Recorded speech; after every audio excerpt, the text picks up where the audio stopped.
Hello there and welcome to the stream. First of all, I want to apologize for my voice on the stream last night.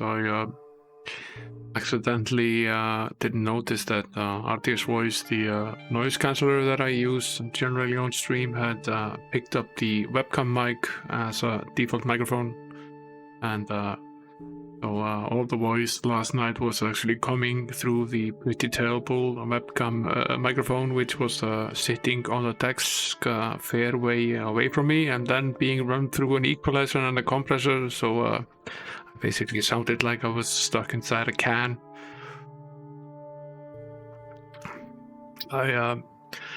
Please report attention to this during the stream last night, and I didn't really have time to look into it, but I've fixed it now, hopefully. Good evening, Amiga 1200 Gamer and Litwaski, welcome to the stream. And let's see here. I am Sheltum, Guardian of Terror. It's Sheltum Saturday. I think we should skip into the fun here. I went back and I redid some of this. Last stream we basically ended up having the game crash on us in the middle of playthrough, and we lost the save. So I didn't really want to put you through another bout with the moaning heads. That was a very difficult and annoying puzzle. So I went back and redid that, and got the items and went to town. So that's basically where I saved the game. So you haven't missed anything, you just don't need to yeah, that's probably not gonna happen. It had little to do with the game, more to do with outside influence.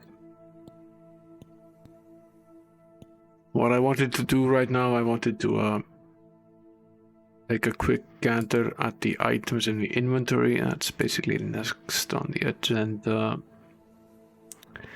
Did I already go and yeah, that's my Mister. I'm playing it on it right now. I would usually use the Amiga 4000, but it's broken, so the Mister is it. This is a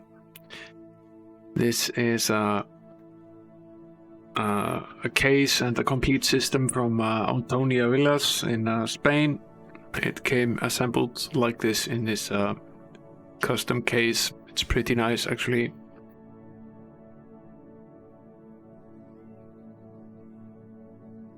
Yeah, there's something fishy going on with the keyboard, and I've spent a lot of time on it.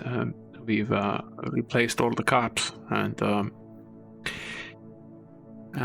we've replaced one of the CIA chips, the odd one, and the one that handles the keyboard input, and we've replaced most of the chips in the keyboard circuitry as well. But after extensive debug last time, we basically figured that when the battery leaked on the machine, I was able to neutralize the battery in the areas that I could see, but apparently some of the acid actually went under some of the chips, and it's been slowly eating away. So the chips around the real-time clock are broken, and we have the working theory is that the one of the latches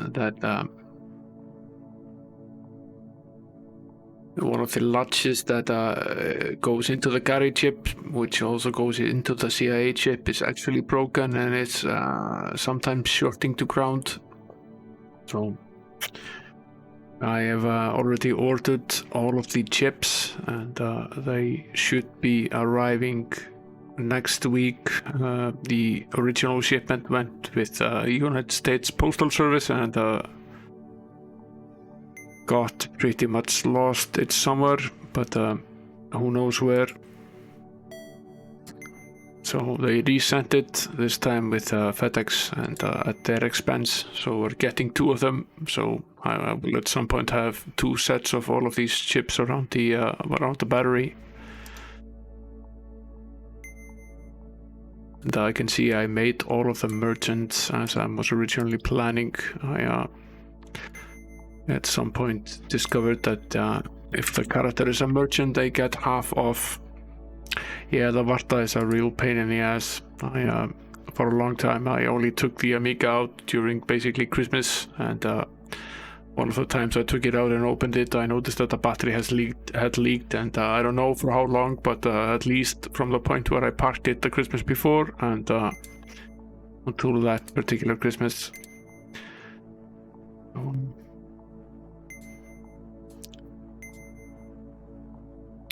It had a while to leak, not a long time, but unfortunately I didn't actually see that it had leaked underneath the chips as well. I'm hoping that the traces themselves underneath them aren't actually damaged. If they are, we might have to do some interesting work to get them prepared. We might have to do some running around. There is, however, a great site called amigapcb.org, which basically allows you to trace everything on the motherboard in real time with a web browser, which is actually great.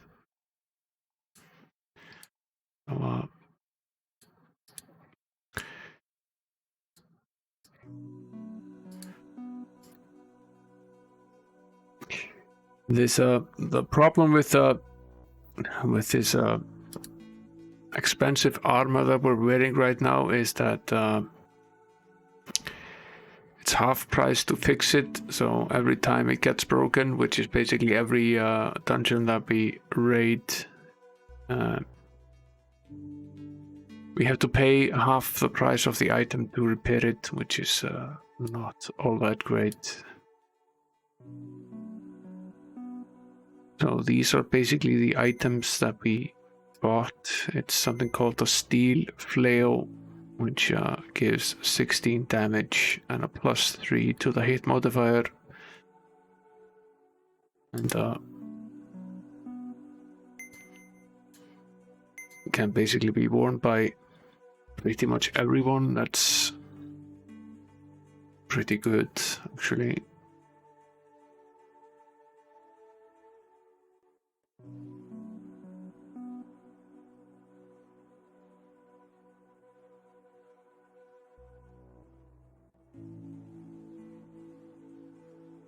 Hi. Compared to 4.5, this is a significantly older game. 4 and 5 came out quite a few years later. It's an in-between. It's in between 2, which came out 89, 88, 89, and the 4th and 5th game, it's not entirely turn-based. It's more real-time, but it's also not as real-time as 4 and 5 were. So it's somewhat of an in-between. But it was definitely a move forward in the series. It's much more friendly and has far better graphics than 2 did. Although the storyline is somewhat similar. So are many of the spells. But the items are very different.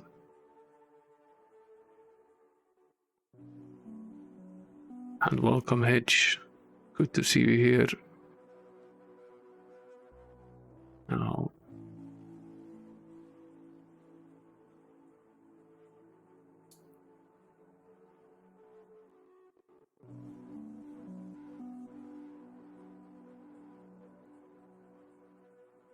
yeah, 4 and 5, when played together, are I hear they're pretty great. I've never actually played them. I went pretty far with game number 3, but I've never played 4 and 5, so basically they're next, and then on the PC.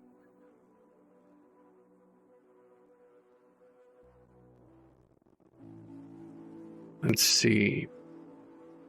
I don't think the robber is actually wearing any or using any melee weapon at all. Or is he? Yeah, he's using this. I'll sell this. And equip this instead. No, sorry. We'll equip this instead of the... And then we have something called ruby longbow. It's a great bow. I'll give that to the archer. I have to get rid of some of his crap.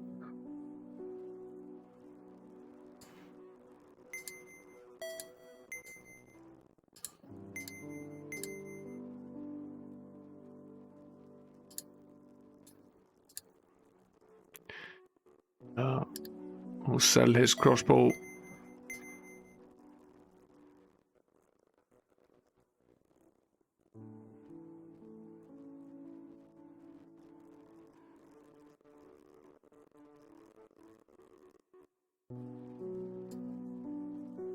Obsidian belt. 20 bonus of armor class. That is a great item. Absolutely fabulous item.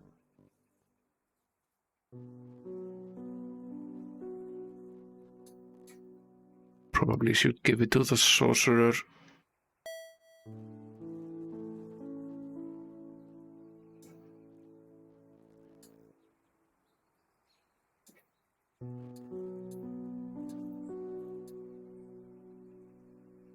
And then we have something called an emerald plate armor.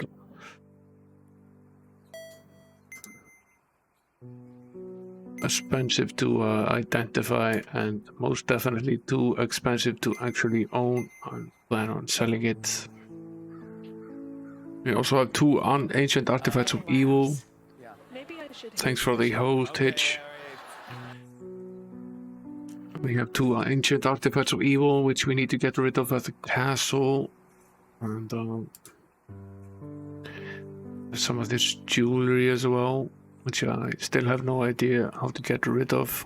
Found quite a bit of it, but we can't actually sell it. So we're basically stuck with it. We also have this precious pearl of youth and beauty, which I certainly need, but I'm not sure as to how I could potentially use.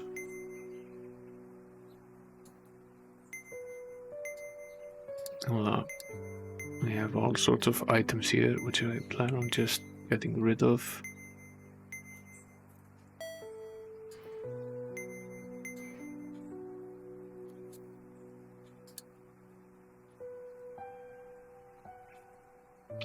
Move both of the hologram sequencing cards to the same character, so that we need, I believe there are 6 of them in the game. We've found 2 now, so about 1/3 done.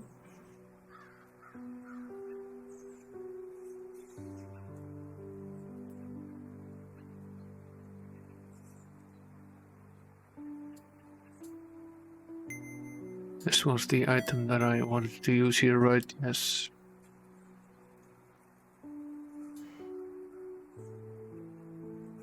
Sell this and sell this. Move some of the keys over to Castor. I would rather have a single character holding the keys if I can, so we know where they are if we're looking for a key. I wonder if we were planning on wearing this cape. No, probably not. Sell it.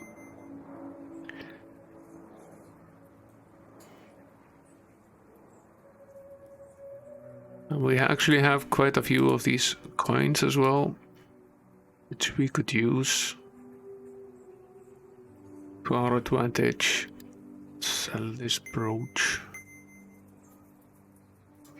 This flail as well.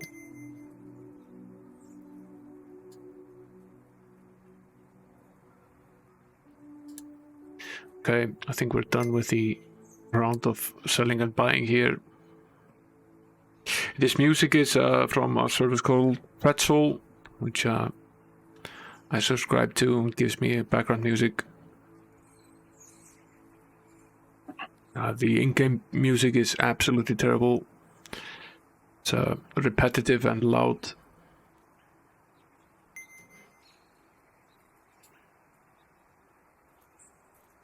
Now let's see here.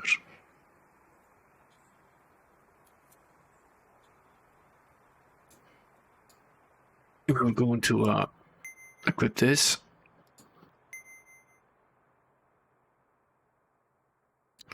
And we were going to equip this. And this belt.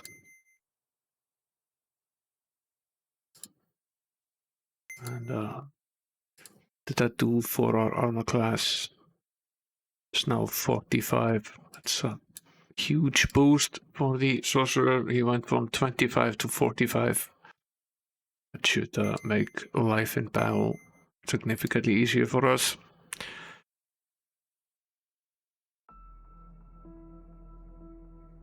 I can turn the music on here.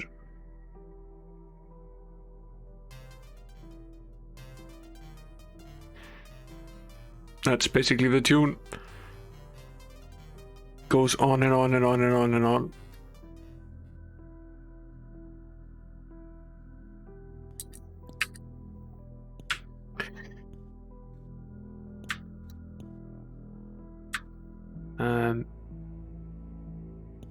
I should probably see whether we are ready for some training at this point, and how the food status is as well. We have 14 days of food. We're doing okay with food. We don't need to be here at all.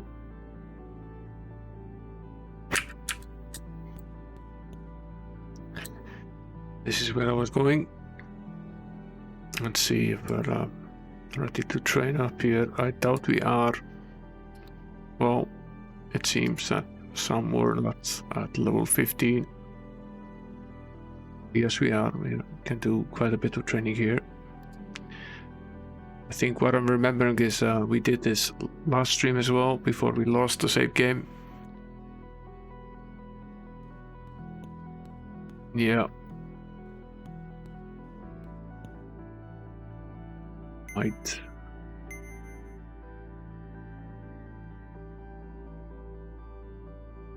We're always ready to train. The question is, can we? Can't always. Now to remember where we were going next. I must admit that it's been a while, so.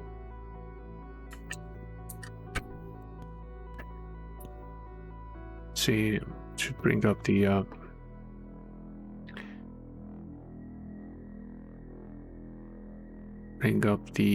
map here.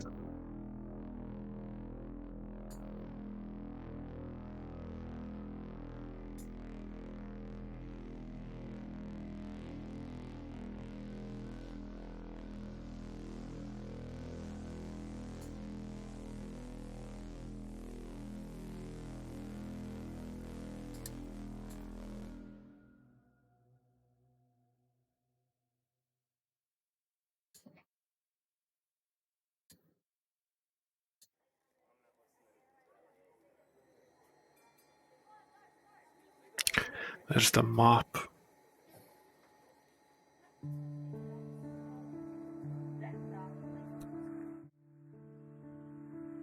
This is roughly where we are.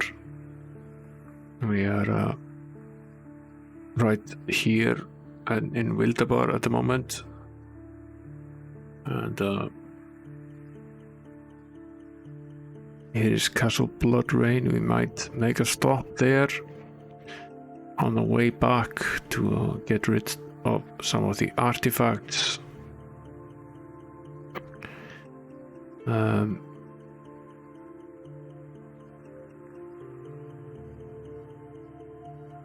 can't remember if we finished off this dungeon yet here on the other side. Potentially we have not. So it's either this one and here over at Knight's Point, or it's this one in the Land of Gargoyles, which we should hit.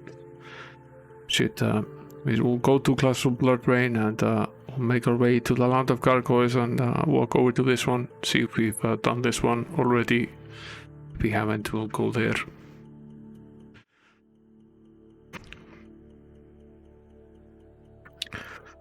Where were we again?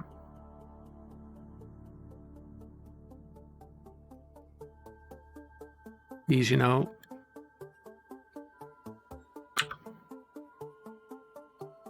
The M key got stuck.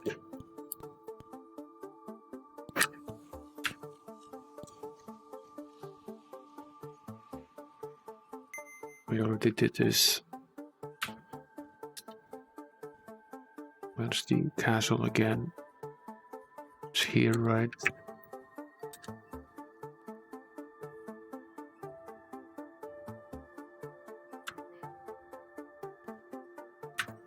Did we already go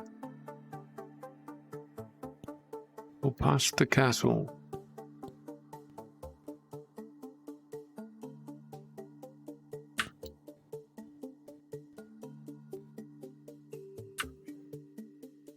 Yeah, keep your own notes. So that's what the OneNote document is for, keeping notes. But at least it does map for you, which does make this significantly easier, and so does 2 for that matter, but game number 1 in the series does not. So there you have to map yourself as well, which is very annoying.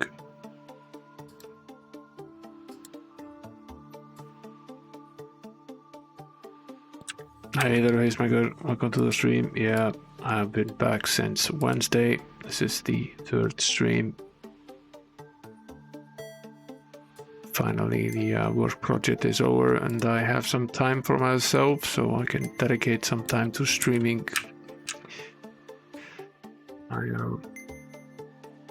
Thank you, sir. Did we get rid of the artifacts?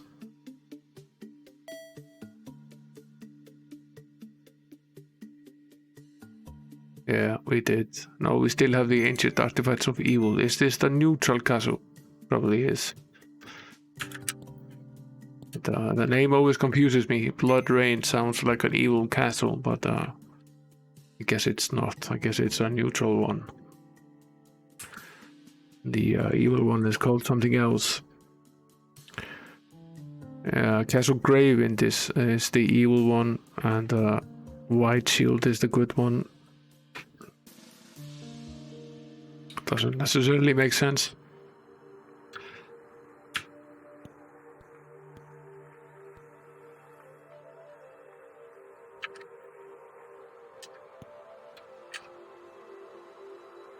Let's see here.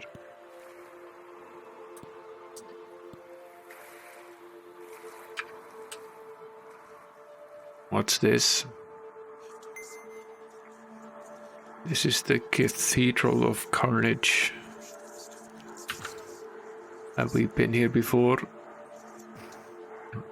We have a welcoming committee of 2 gargoyles. Just to have a little chat. Of course, we can't see anything because we didn't even get a chance to cast the lights. No, we have not been in here before, so let's save.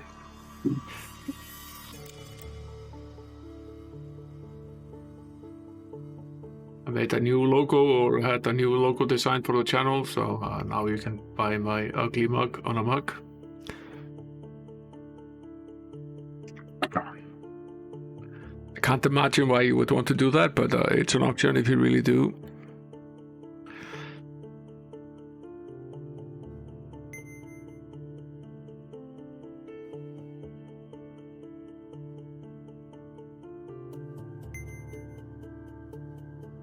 Yeah, it's a thing. I very much like your mug, H. It looks pretty good. The logo is great.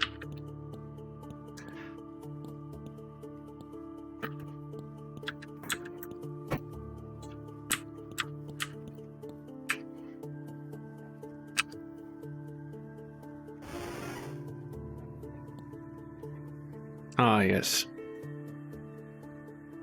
The heads.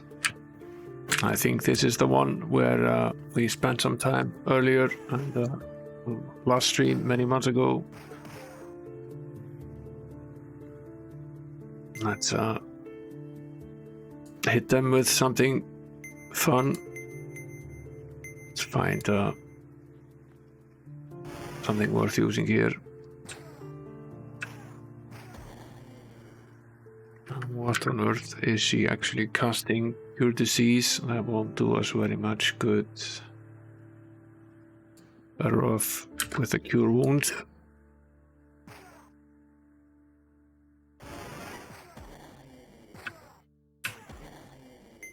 Off they go.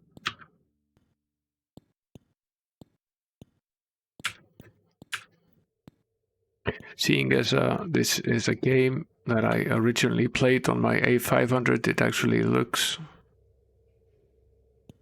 pretty nice. And this is basically the same game that I played on my hard disk based A500 back in the day. It does look slightly better than the PC version, and the music and sound is considerably improved. Few who enter this cathedral of carnage exit to tell their tale. Fine.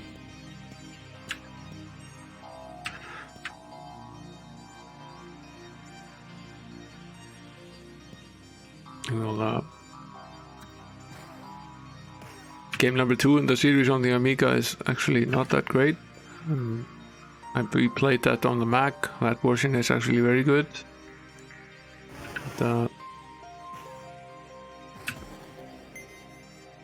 This version is pretty good on the Amiga, and the later games did not come out for the Amiga, and game number 1 was mostly an 8-bit affair, although it did come out for the PC as well, and eventually the Mac as well.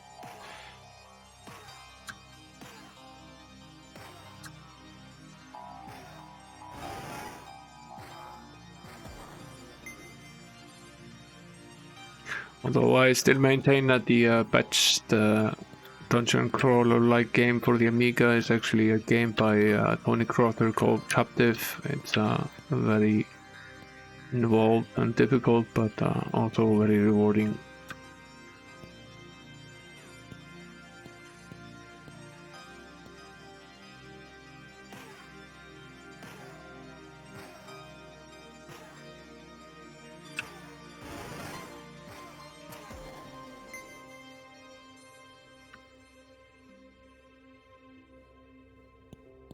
Captive 2 is quite good as well.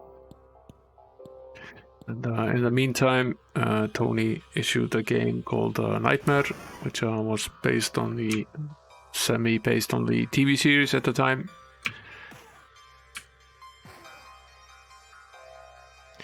Yeah, the graphics aren't in Nightmare aren't all that great, but gameplay is good. The consoles have a lot more of the action kind of RPGs, where you are more of a first-person perspective, where you're wielding a sword and running around killing things in more of a real-time environment,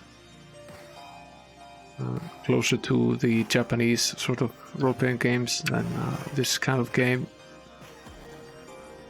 They also have some good ones, particularly the TurboGrafx actually has a lot of these games which are quite good. I know Pontagossa has been playing a lot of those games, many of them pretty great.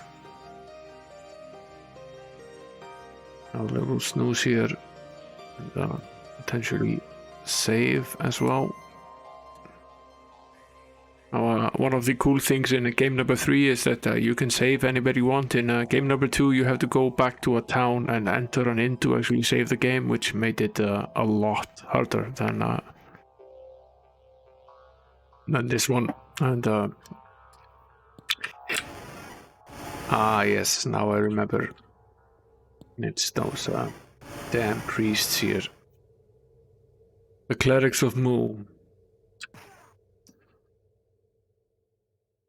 Yeah, both 1 and 2 have this town save only thing, which makes them crazy difficult. They also have a respawn, so every time you enter an area of the map, every enemy point respawns again. So you have to remember where the spawn points are, otherwise you keep having the same fights over and over and over again. It's sometimes an advantage, particularly if you have a monster that gives you something valuable, but it's a massive pain in the ass if you're just running to somewhere and accidentally run into an encounter you don't want to have. And number 2 in the series is crazy difficult. I think I streamed all of it and we finished it with a good score, but it was 30 streams of 3 to 4 hours each. So it takes like 120 hours to complete.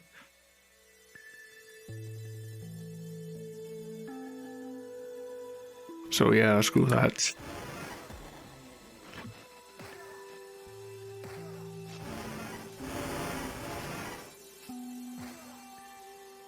We seem to have gotten quite a bit stronger since we fought the Clerics of Mu last time around. At least we are surviving this bout with them fairly easily. So cast the light before saving the game, so we don't restore in darkness.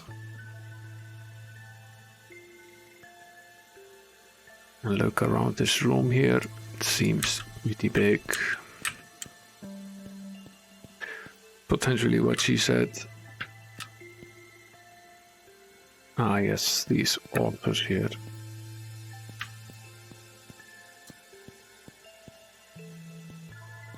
We won't approach them right now. We should save before each one. Only disciples of the mighty moose shall walk through these halls in peace. All others will be made a sacrifice. See, we're very sad now. Ah yes, we're cursed. How great. This is one of the times where it's good to restore.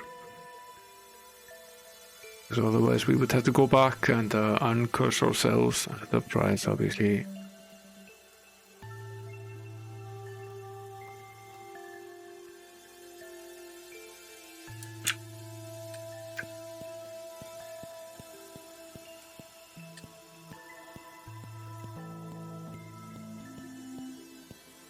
So I guess we're not walking to the head.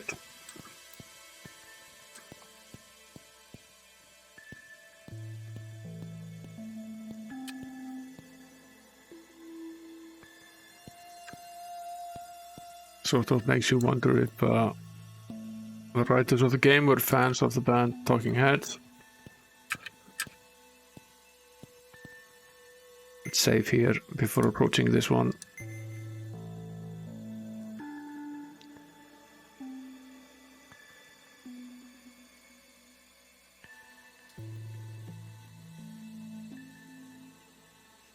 A halo of light hangs around the altar. Step closer, yes.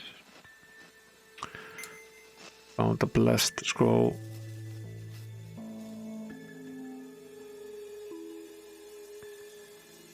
Yeah, it's good stuff.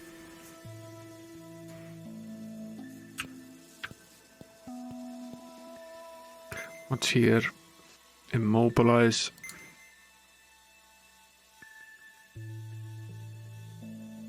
It's a clerical spell.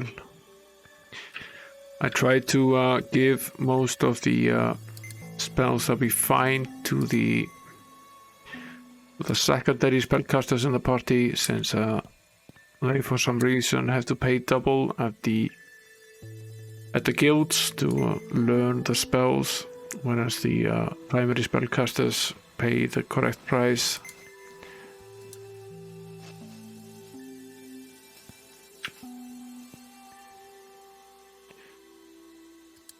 So we can, if we don't find another one, we'll give it to the secondary spellcaster first, which is the paladin is the secondary clerical caster and the archer is the secondary mage.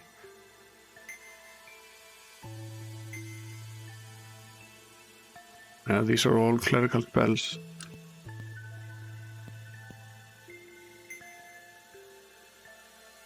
Our portal, we already have a copy of that for the primary caster. A very useful spell.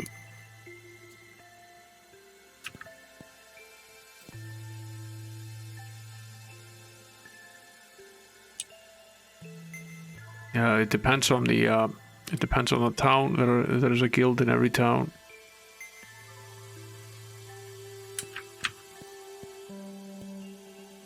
Don't remember how exactly it looks. We found plenty of spells here, so a huge bonus. What else is in here?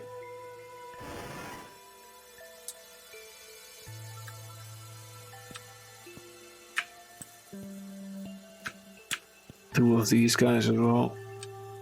And another talking head. Let's save.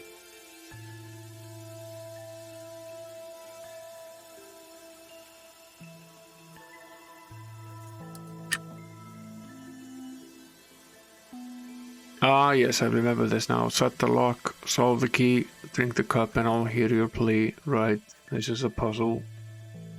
We had already written down. We had already written down some hints for this stuff.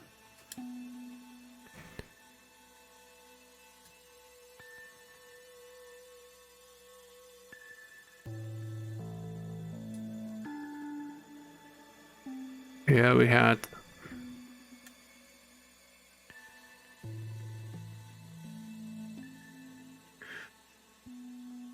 Before everything went to hell. What was here? King's ultimate power-up sits cradled in its altar stand, but it's surrounded by an impenetrable wall of force. So these power-ups are really the key to the game. They determine the outcome of the battle of good and evil. So we have some choice as to who we give them to. We can go to the castles of good, neutral, and evil, and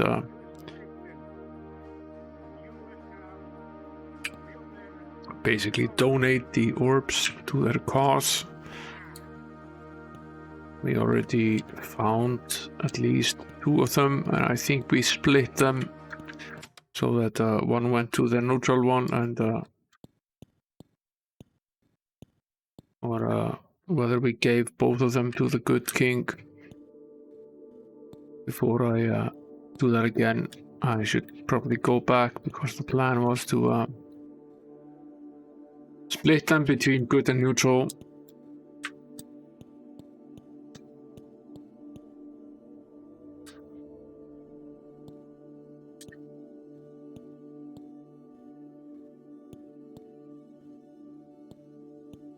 Yeah, these games are pretty big. Even game number 2, which was even a game released for an 8-bit system, is huge in size.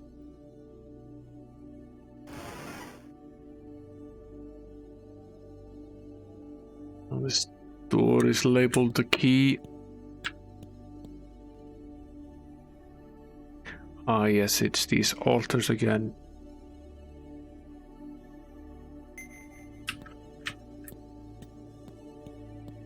I'll leave them to their default settings for now. There was a hint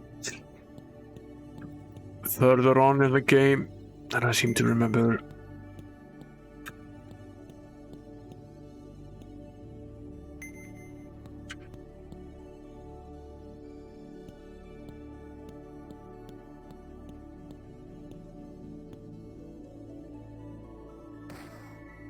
So this is the lock. The previous one was the key.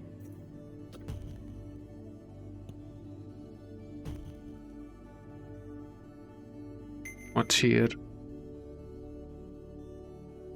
Ah, yes, the letter S.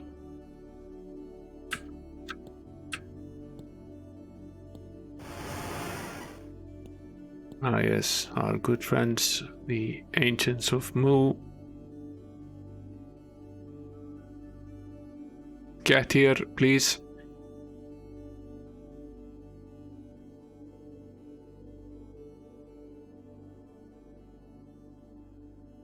They of course refuse to move forward, so I guess we'll have to do it ourselves.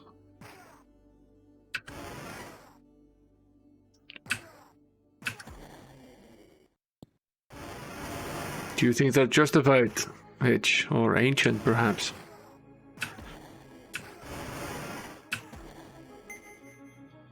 Don't go with the clerics.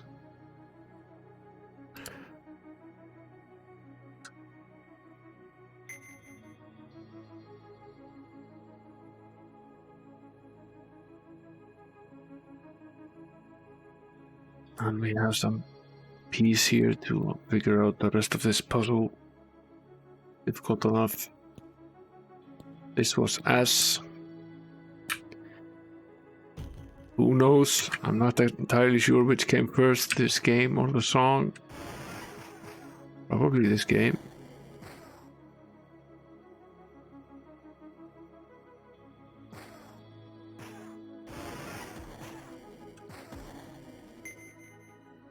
These gargoyles aren't terribly difficult to deal with. This one is E.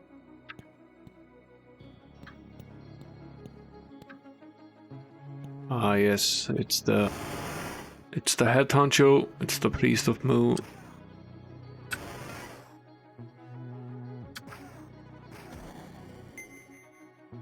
Down he goes.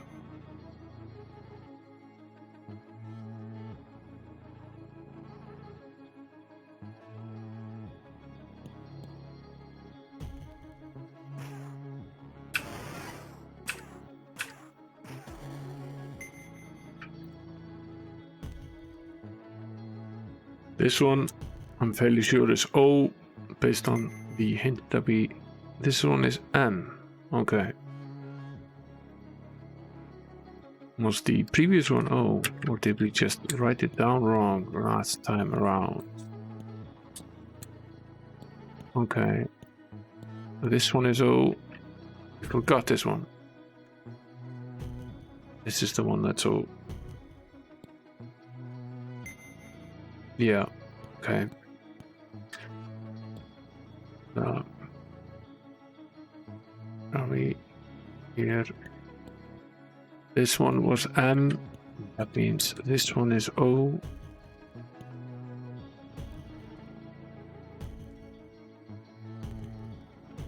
Finish our head, bashing these doors. So, okay. If you use the key, what would the mighty mouse be? Justified. We don't know yet. But we'll know later on. So, on the other side, there was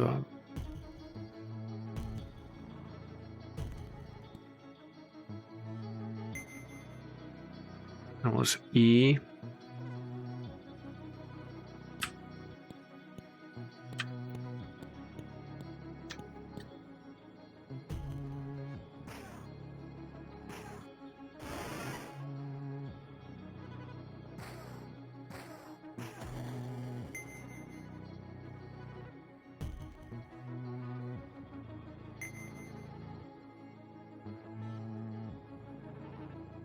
W.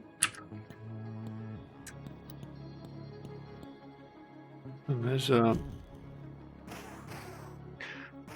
think there's actually nothing here.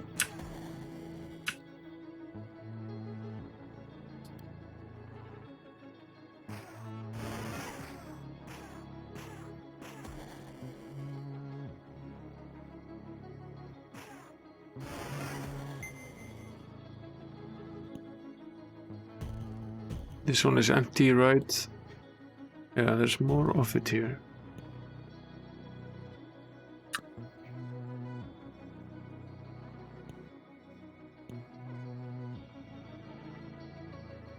Potentially rest before we go down this road here.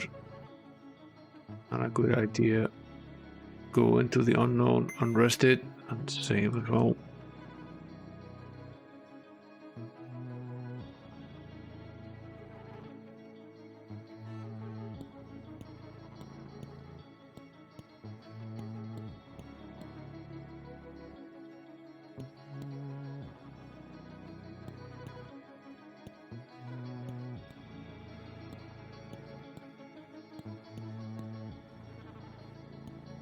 This is a long trip to essentially find very little of value.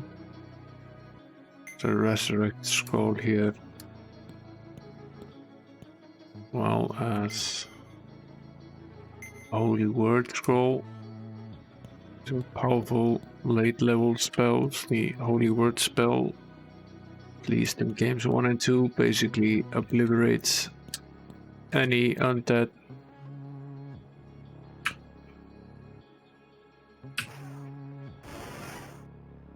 And all of them at once, so even if you're fighting 100 of them, they all go down.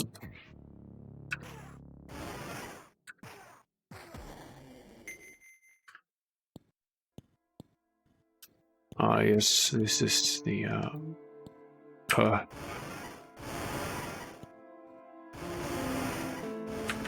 finish off this guy before he wipes all of us out here.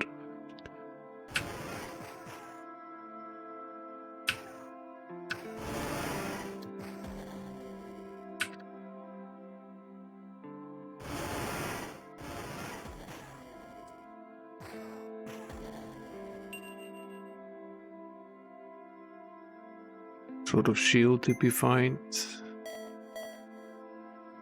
Steel shield.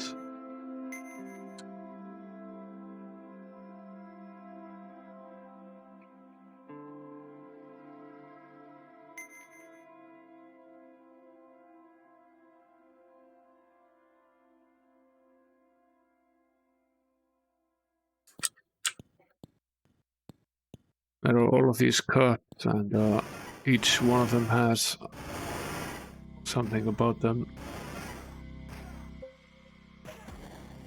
Probably won't tackle them before we finish the other puzzle first.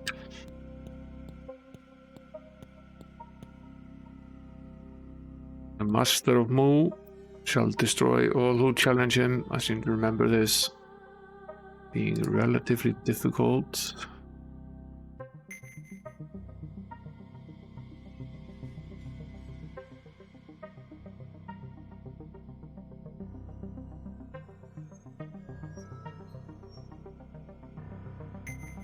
Let's kick ass. Hopefully.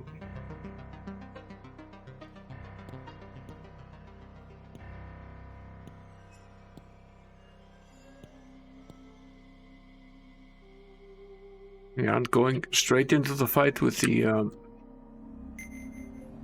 Master of Mu in any case. Just a regular gargoyle here.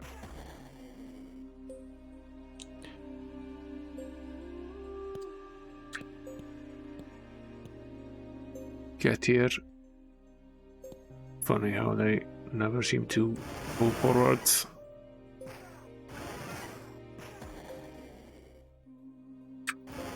Has to run towards him so he doesn't get an endless chance to take us down.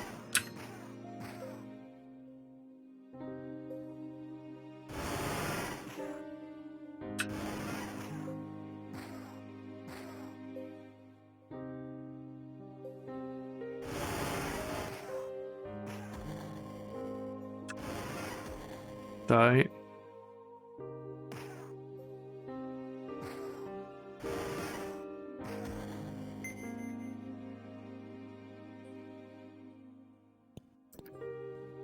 Escape here, rest, and save.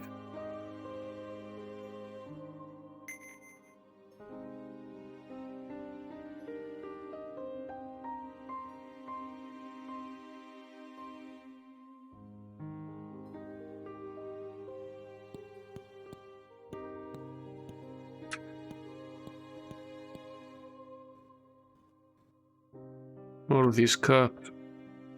No. We won't touch them for now. One puzzle at a time. We can finish these guys off here. Bovine Intuition, an utterly great spell.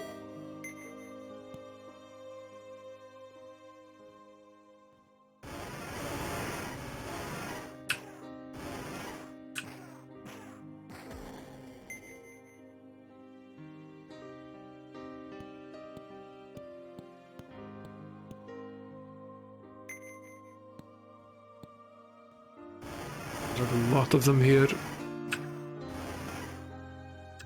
We need to rest after this one.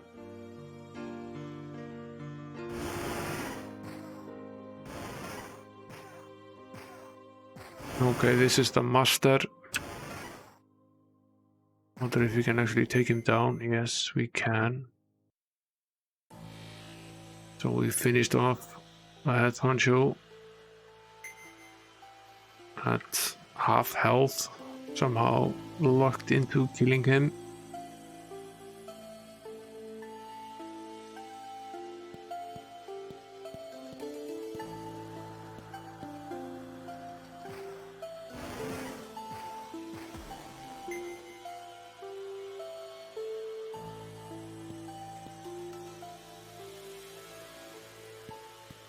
This is a huge maze, surprisingly big.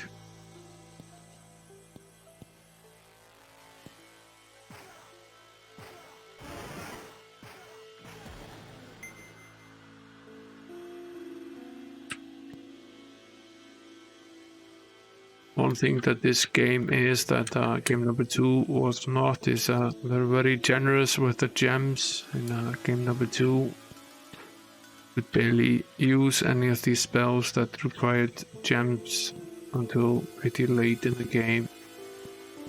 They were very stingy with the gems. Hey there, Gleaser, welcome to the stream. A long time no Might and Magic.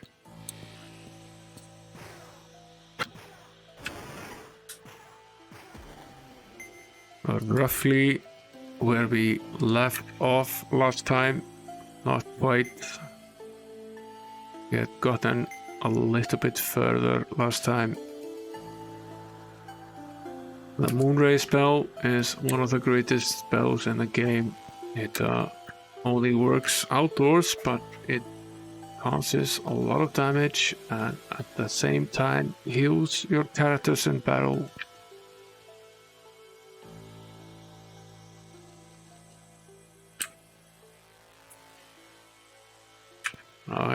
I don't think I have number 10 in the series, but I have been slowly buying them as they go on sale on Good Old Games.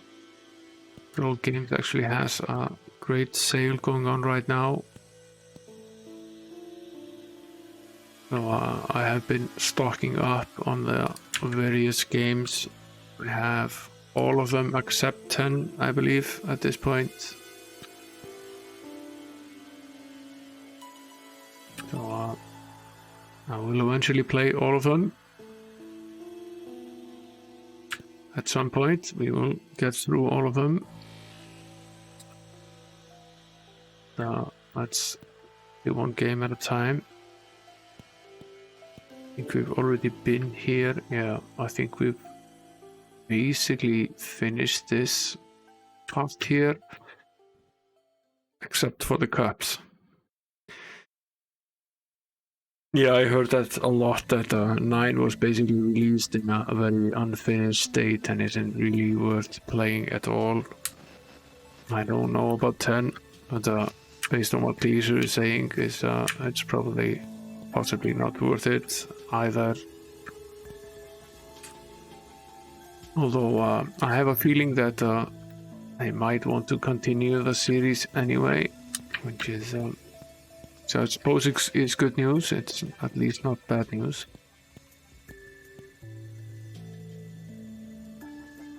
Okay, so this is the room with the cup. There are other cups here as well. Just mapping these squares, I'm not gonna drink any of the moose juice right now.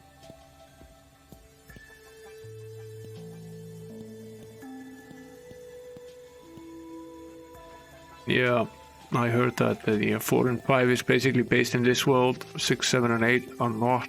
9 makes a return to this world, but is apparently not really worth playing.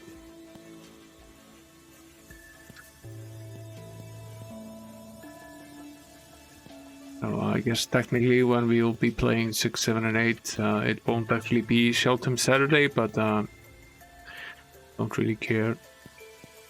Call it Sheltem Saturday anyway. He's the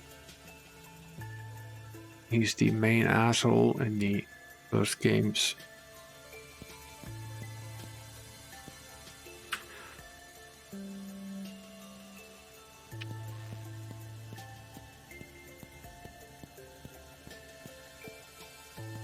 So nice after struggling with Dungeon Master to actually have a mapping feature in this game.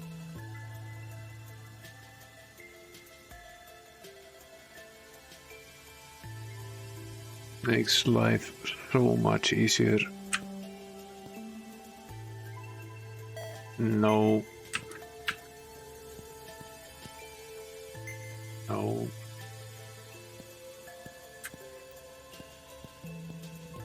I think we're about to make our way back to the room where we came from, where we were trying to solve the lock and key puzzle. Did we take a wrong turn here somewhere and accidentally go back? Easy enough to do in this maze. Yeah, we probably did.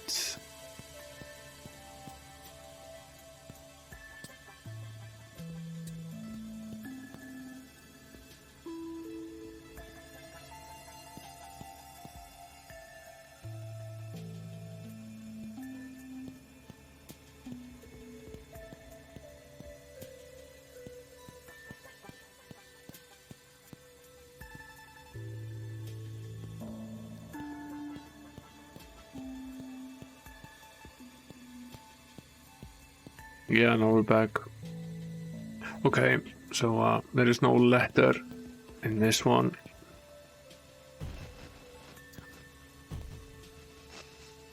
At least not that we know.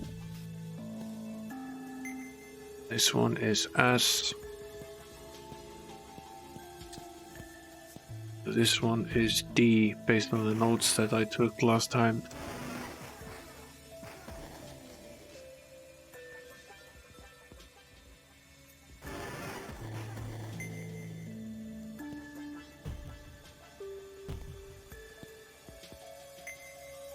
Yeah, it is. Okay. Let's walk through the middle here.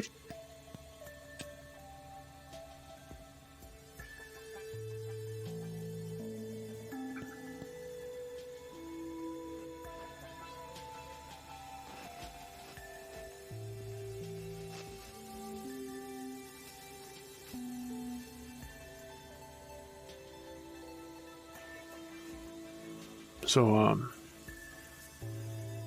we jump into the OneNote cam again.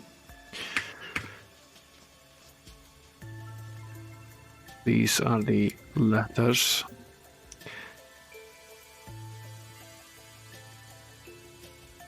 Basically, there is nothing here in the middle. It's like this. I'm fairly sure this is supposed to be moose. And if it is, then this is depending on. Well, that depends, obviously.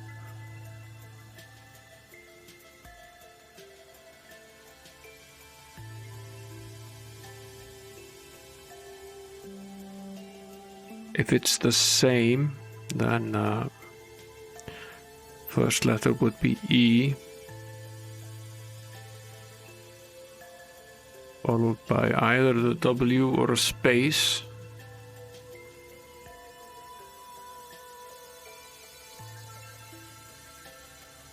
So it can either be an EW and then a space and then an SD. Hey there, Genesis, welcome to the stream.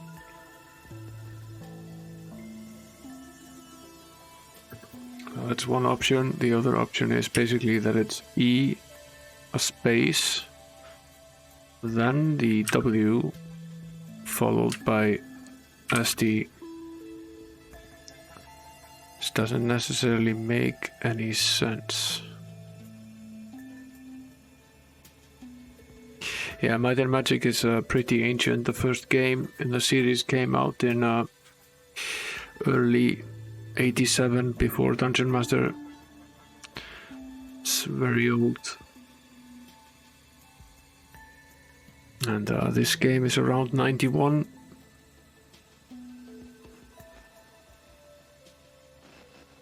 I played this game when I was 14 or 15 years old on my Amiga at the time.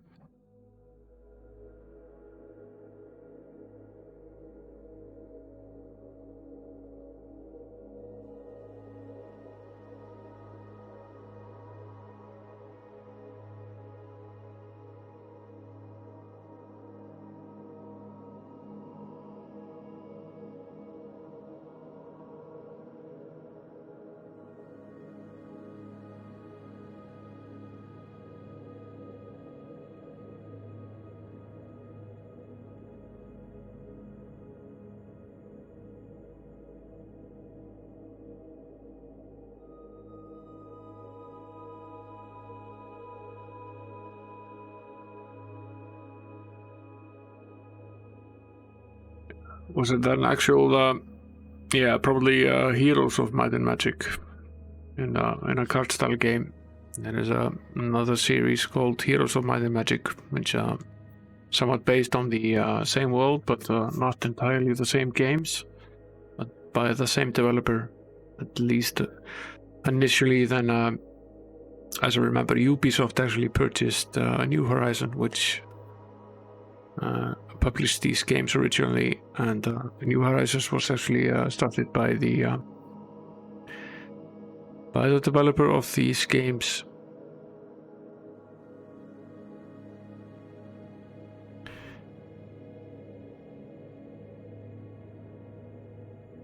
So if this is Moose,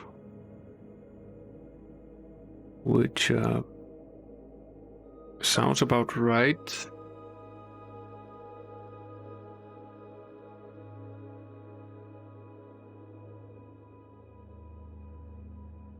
What is this? Okay. Leisure knows his Might and Magic lore very well, probably better than I do.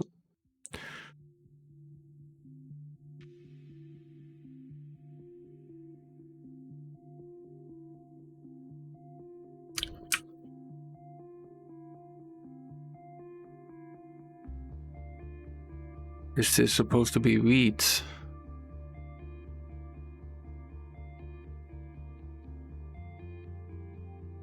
Or is this actually a direction of the heads? And if it is the direction of the heads, which it potentially could be, then it can be. Would direction then be east, followed by west,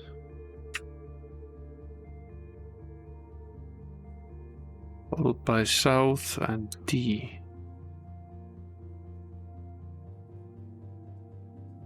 Potentially don't touch or down. How many of the directional heads were there if we walk back into the lock room, which was the room before here?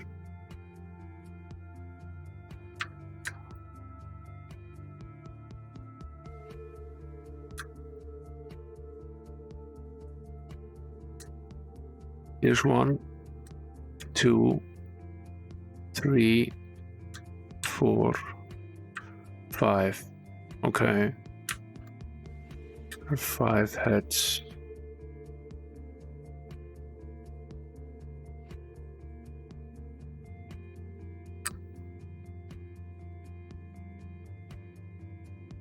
So if we organize the letters in the same order, in any case, this one should face east. This one should face west.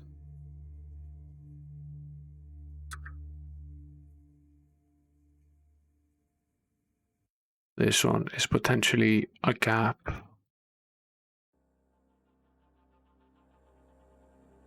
This one should be facing south.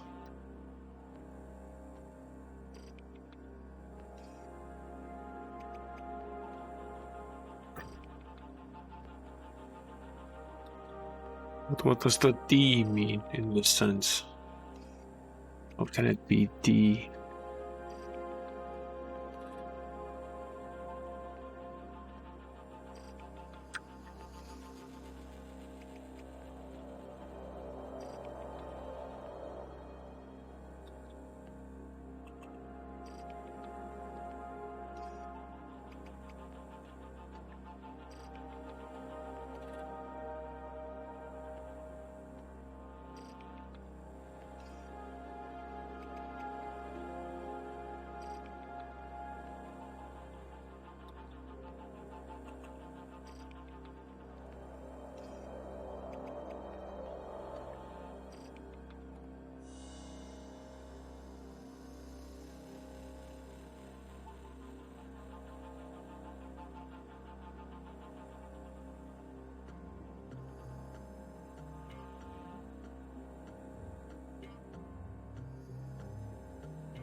It's a good question.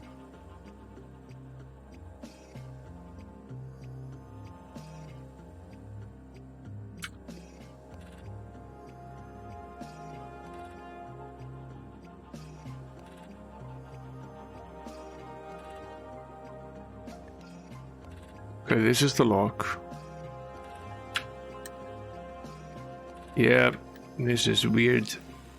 Yeah, I mean, this is some at least 2 of the temples and potentially more in the game revolve around some sort of cult which seem to worship cows, and they are the ancients of Mu, the clerics of Mu, and the priests of Mu. Sounds like a pretty weird cult, but with what's been going on in many places in the world recently, it doesn't sound much stranger than reality at the moment.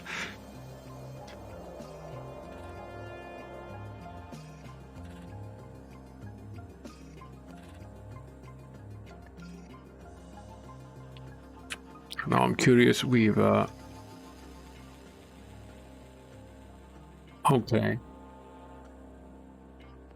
I get it. When we set the heads, it changes the letters that are in the room. Right. So if I go back to the room now, after we made these changes, we don't get the same letters here, right? Yeah. This one still S, because we haven't touched it. The ones we moved are different. Right.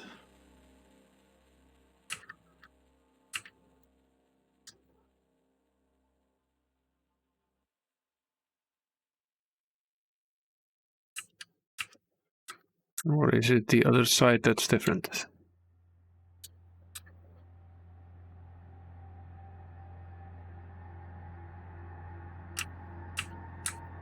Yeah, the other side is different.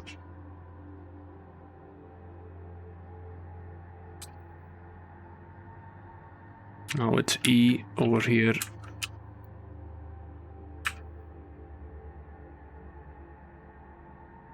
W over here.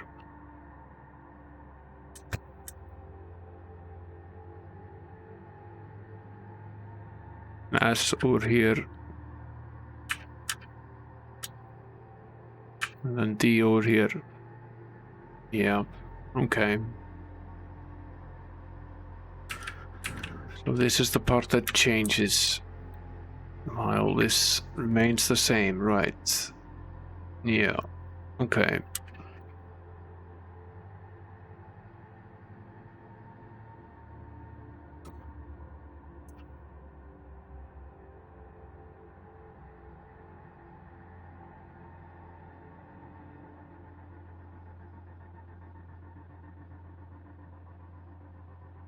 Yeah, I particularly remember the end game puzzle in game number 2, which is something. It's basically a cryptographic puzzle with a indeterminate key, and you have a few minutes to solve it. You know the answer, but you need to figure out which letters have been replaced. You need to write it down, figure out the order, and how they should go together to form a password and answer. And if you don't get it in time, you have to go through the entire Hall of Monsters again and try again. Because you can't save unless you go back to town, in which case you have to do it again. So that might be one of the most difficult puzzles in an RPG game ever. And we actually cheated in that little puzzle because what I did, I was running it in an emulator. We clicked outside the window to stop the time. So we spent 5 minutes more solving it than we actually did have in the game. So loose window focus was definitely our friend there.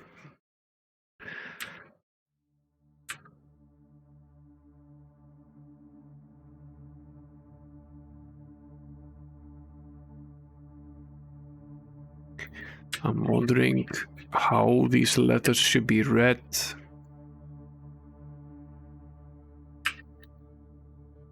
We should be reading this up and down, or how we should be approaching this. If we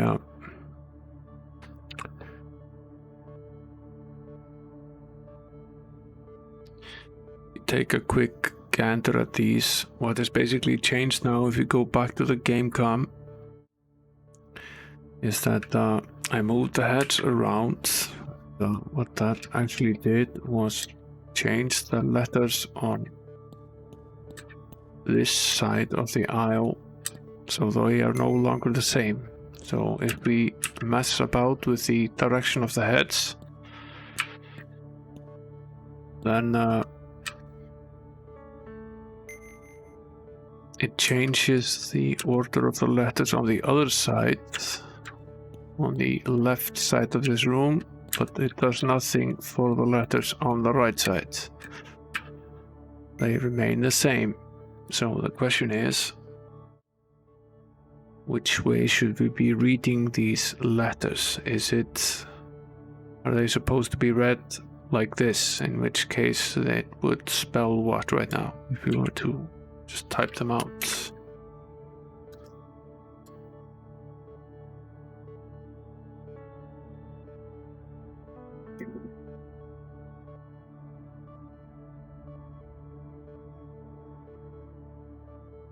Do they make any sense?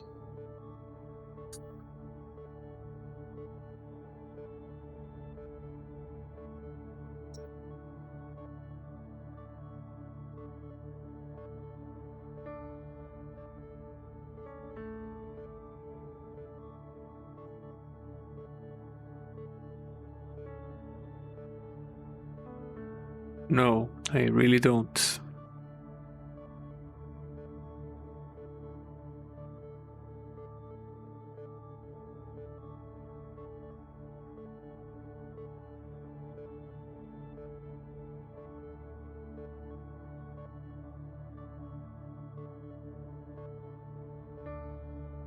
It seemed so obvious that the upper level should be moose, but and sort of makes sense, but I can't see that we can actually change their order at all. I don't think it matters which buttons we move and press on the other side. It won't actually change the order on that side. Although we perhaps haven't tried all of them. There are only 5 heads, but there are 9 letters, so we haven't changed this one yet. You can basically turn them in all 4 directions.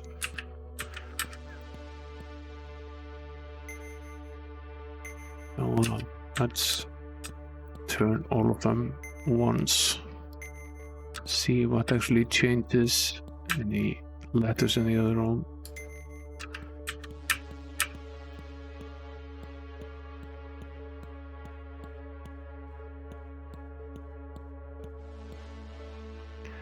This was S before, and it still is. This was S originally, it's now D. this one has changed. One of the head changes this one. This was E originally and is now S.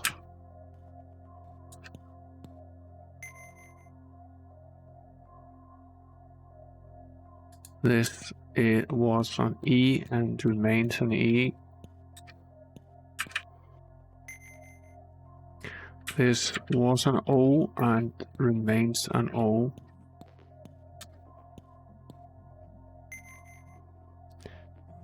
This was an E and is now a W.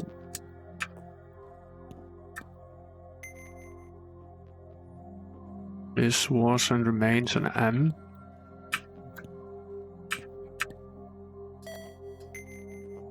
And this was and remains an O.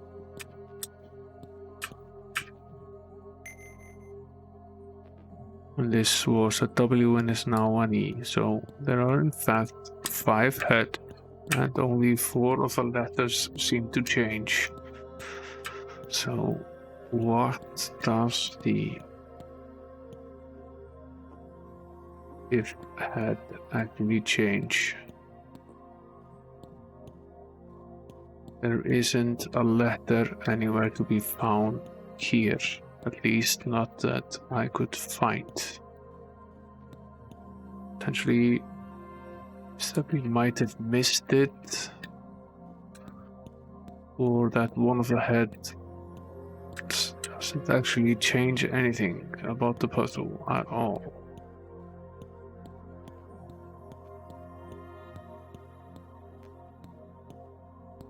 This is the room with all the cups. That's the next step. Once we've solved the lock and set the key, we can try drinking from these cups. And if we drink from the correct one, we can go and get our prize.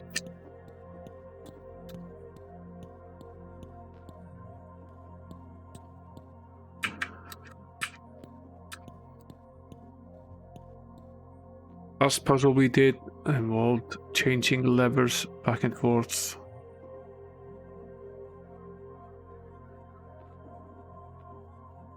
I don't know if you noticed, but these are the initials of the programmer, Jan van Caravan, game number 3. So he's left this little mark here on the map. I didn't actually notice this before, but I noticed this. I see this now because I was looking into it and seeing if it formed any sort of letter or clue, which it does. But, not the clue that we want, however.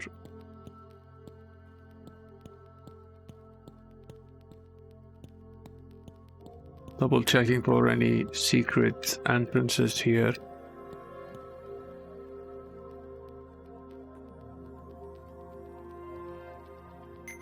It could be, don't know with this guy.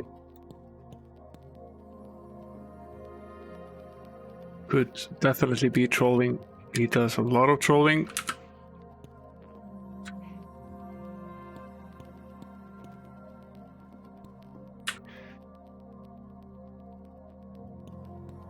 Really only one potential secret left here. This is the one down here. It's not, so we didn't miss anything. So there is in fact no letter of any sort here.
trying to figure out if it matters in which direction we read these letters. If say at some point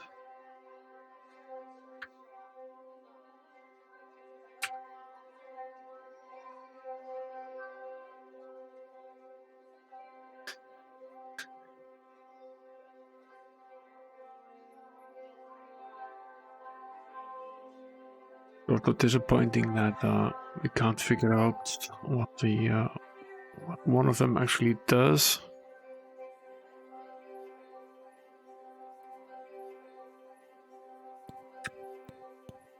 I would think it would be this one that we could actually alter, but this one is still an O.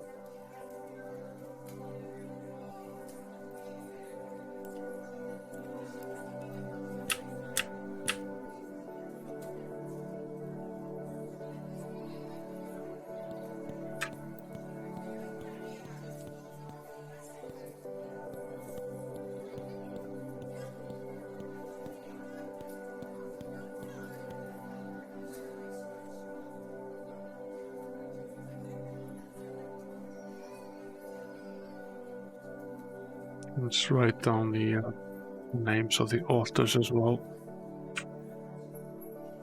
Proto is south.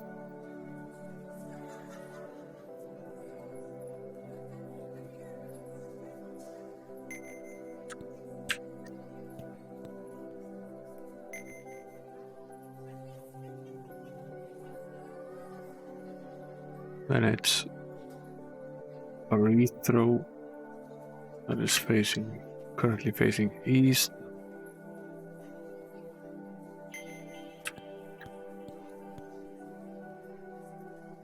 Dinatro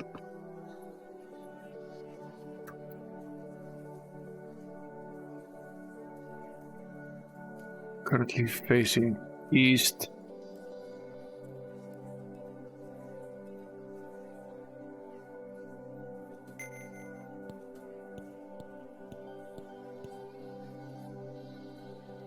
Netro facing west.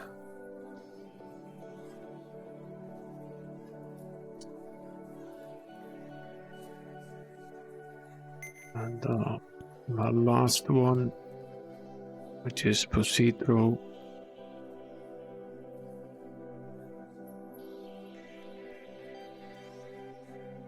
which is facing east.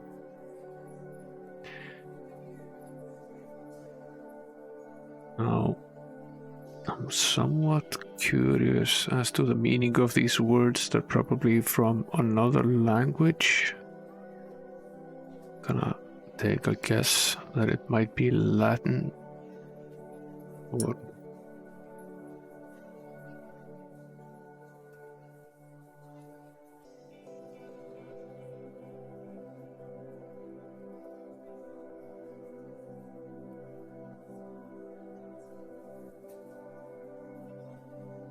but apparently not. Okay. I figured that might potentially be a clue. It's not a clue.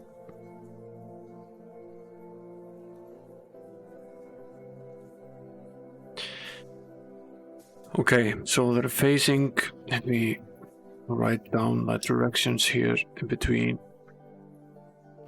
I'm getting laughs. Yeah. Maybe I should host the show. Okay, Eric. Hello there, Sinlo. Thanks for the host.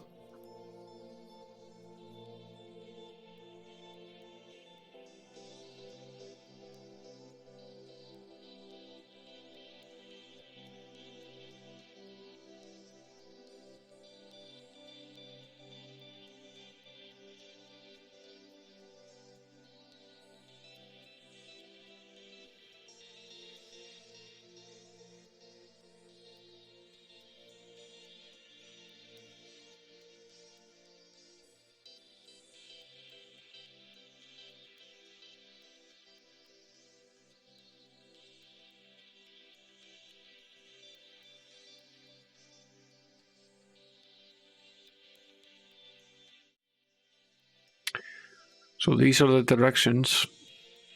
So these are the letters on the top row. No, the game is a 5 and 4. It's a par. It's not 4-3. It's a 5-4. So it's a 10-8 really.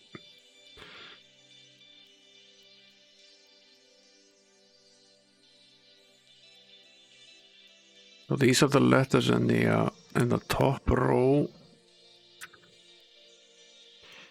And these are the directions, and these are the letters in the bottom row. That's I'll have to write down the current ones. Yeah, NTSC, the American standard is 4-3, and although the monitors are the same aspect for PAL, PAL is actually 5-4 since it has 4 lines, and NTSC technically it's a different aspect. This is now a D.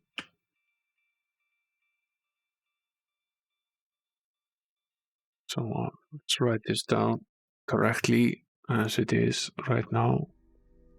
Wondering if the directions also form a part of the word. They might. So this is now an S.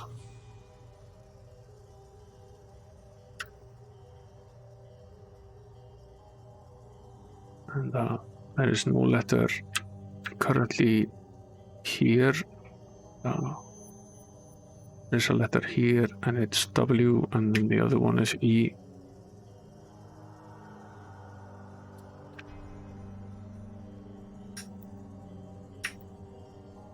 So this is the way it is now.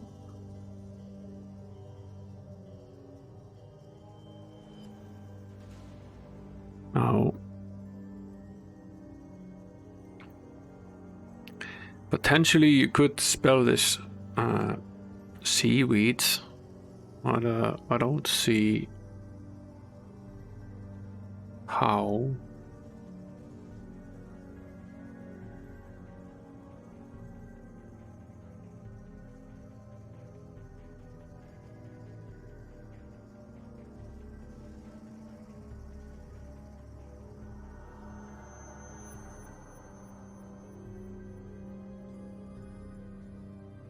See, it's easier to read this if I change this to a fixed spacing font.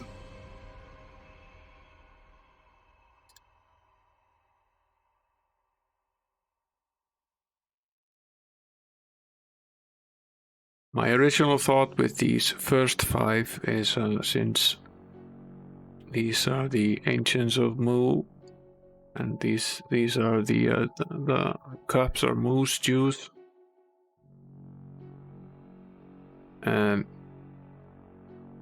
This was potentially the word moose. At least that seems to make sense.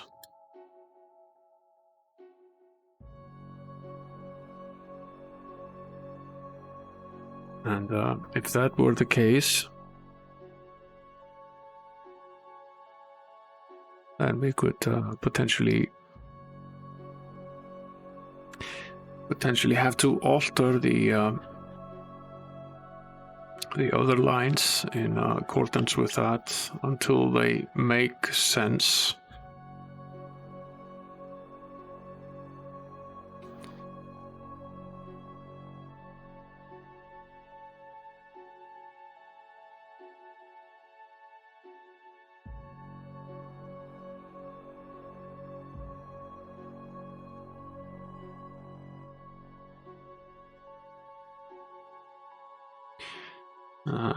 We can of course alter the second line quite a bit, and if that is part of the solution, then potentially there are many potential solutions to it. The problem is that the bottom line here, which only has 4 characters and a space, I can't see how it forms any sort of semblance of sense.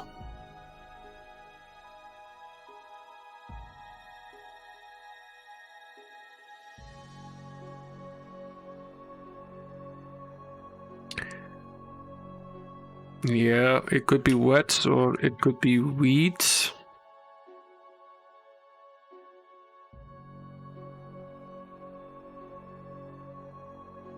Because there is a letter missing.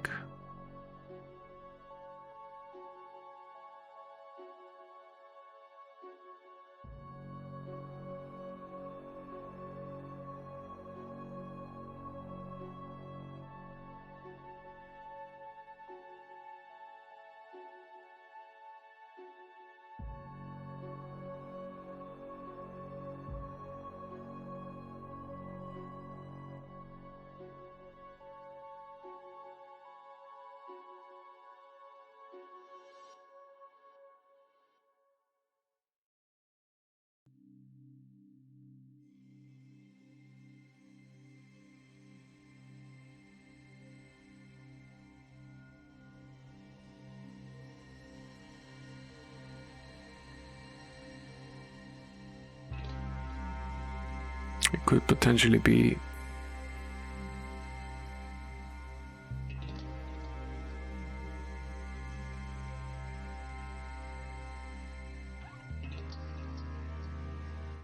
it's entirely possible. Let's switch over to the game cam again.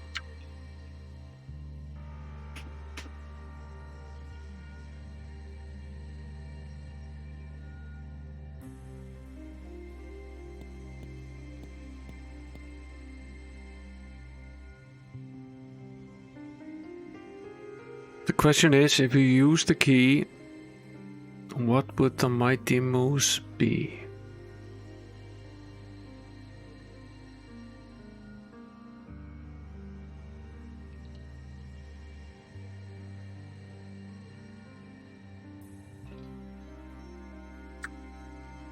Is it weeds? It is weeds. And apparently we get a bounty. I hope it's a blue one. I don't like the red ones with the dark chocolate on them.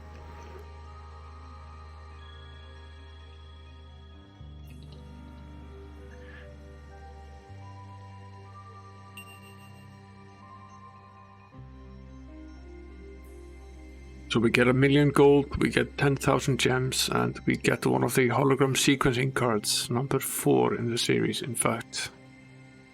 So now we have 3 of the 6 that we need to gain access to the final pyramids.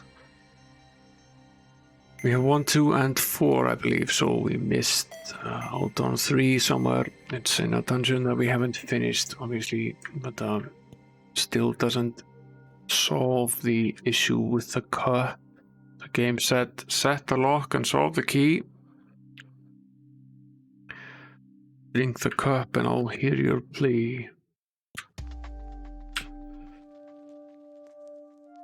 Now basically the puzzle right now is set as such that it would be weeds, so we have in fact set by pure accident we have set the key correctly. Question is, which of these cups should we drink from?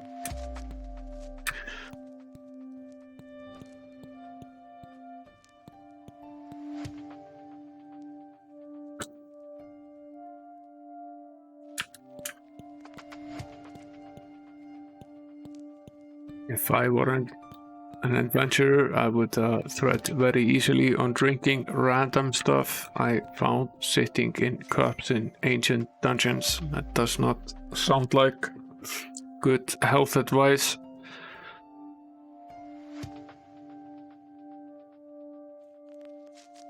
Yeah, I just saved. I figured we were in for death. Who do we want to kill? Should we pick someone by random? Yeah, he's very much dead.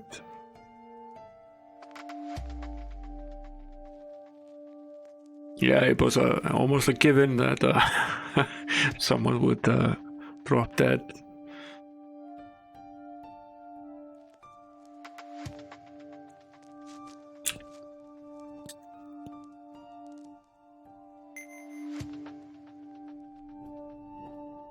Who should we kill now?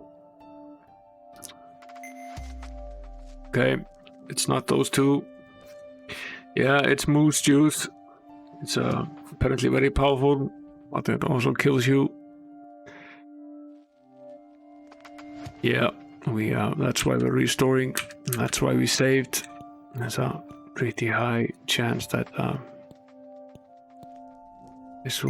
that will kill us here.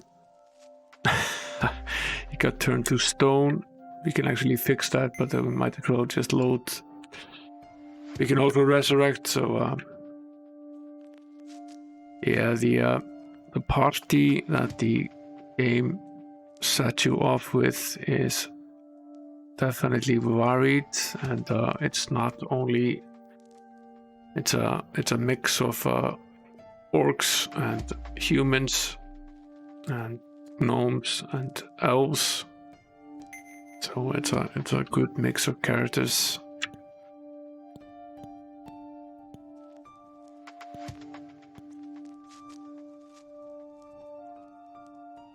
This guy is an orc, yes. They are strong, they make good knights.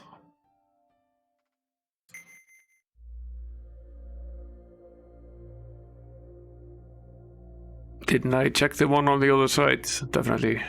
Because this one also turned us to stone. Did I forget the third one? So, make absolutely sure. Loading isn't that hard.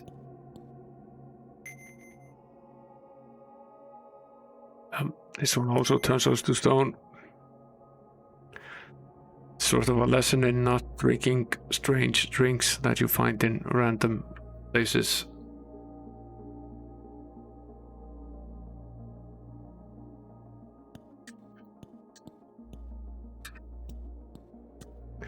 Redone. More to go. He's very dead. He's eradicated. Yeah, can't get any deader than that in the game.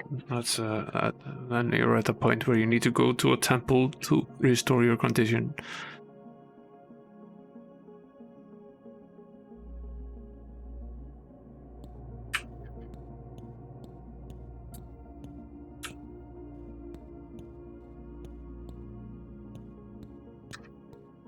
One. Number 6 is this one. Yeah, so all of the cups in here are deadly.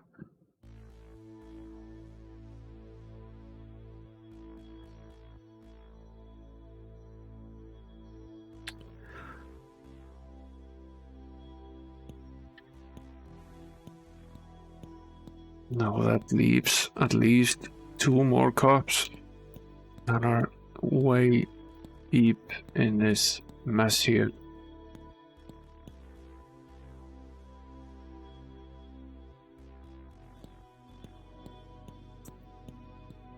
Located on at the corners here. Okay, so this is a bonus.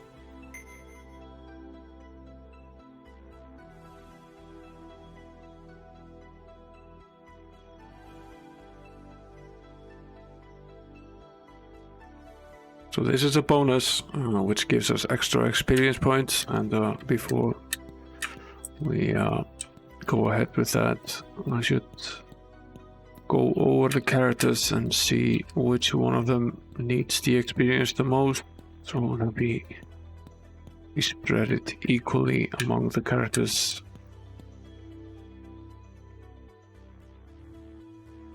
The knight has 5.4 million. The paladin has 6.2. The robber has 5.9. The sorcerer has 6.9. Okay, so the knight could well do with yeah, it's a question of splitting the okay, it's a lot of experience. It's a ton of experience. It's actually something like 5 million or close to that. Just double the experience that we have. So it's a huge bonus. So he will level up multiple levels and become incredibly strong, which is nice. Let's see what's on the other side. If we were to give it to the archer, for example, because he could do with the additional spell points, it would make him far more useful to us than he is now.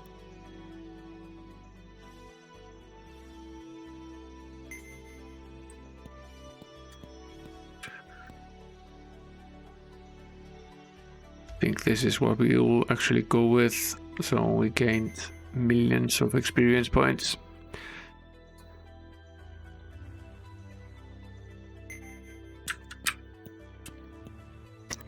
Potentially 5 or 6 levels for these 2 characters, which is great. Let's go back again. I've done these 2 puzzles here.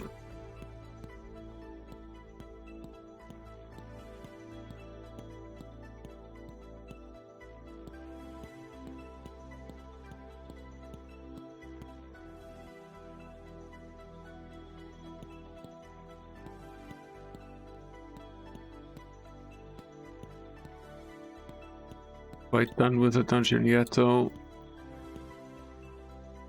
Still some to go.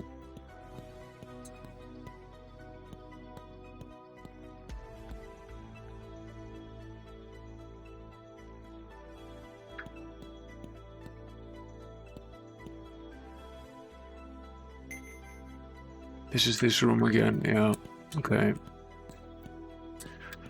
I've made it all the way back yet. Well, this RPG has some things that are different.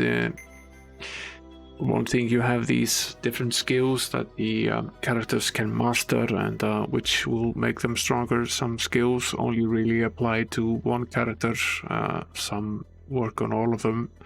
The merchant skill, for example, reduces the price that you have to pay in the shops, so that's useful for anyone, as does the swimmer skill, which allows you to go into the shallow waters at least and explore them without having the walk on water spell active. The Pathfinder skill is the one that allows you to map, and the Mountaineer skill is when you need to climb the mountains in the game, otherwise you can't pass them. But some of the skills, like Crusader, you only really need one of them, and for most of the skills you have to pay. And then you have these awards that you get for completing certain tasks. You have the element of food, so you need to buy food at the bar to sustain you and be able to rest. You have the golden gems, and you also have a bank, so you can deposit these if you're afraid of getting them stolen from you. Of course, you have a ton of different items, both armor and weapon and magical. A long list of both clerical and sorcerer spells as well. In what is fairly typical for a Dungeons and Dragons game, you have a cleric and a paladin, which are the priest magical casters in the game, and then you have the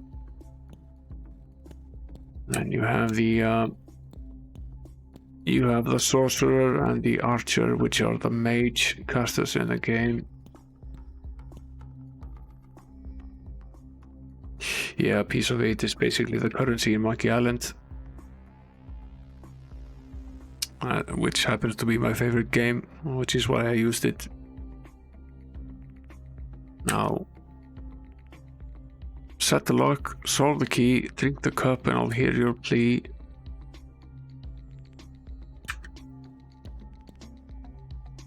Which we did.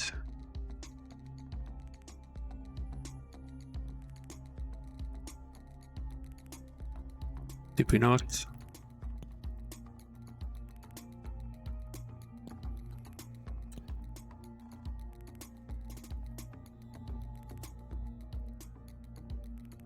Or do we need to actually turn them to... Do we need to turn the lock to make it spell out weeds? Is that what we need to do? Yeah, there are 2 of these power-ups there.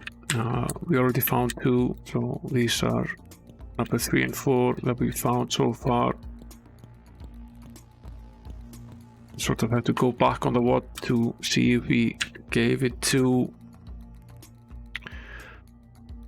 Can't remember if we gave it to...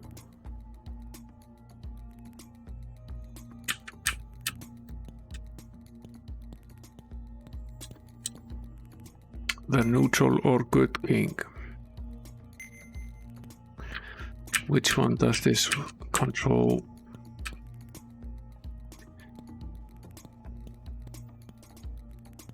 And is it read backwards or forwards? These are all valid questions.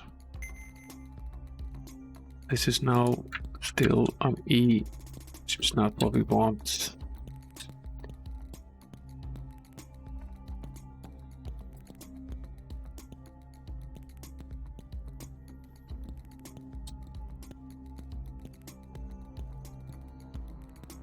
So with this one, that controls it.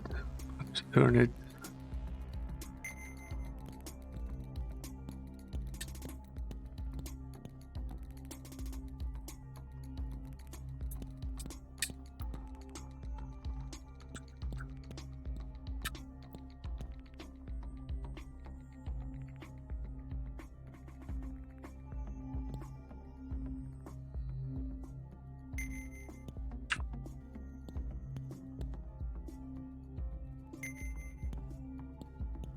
Or should it actually spell out weeds?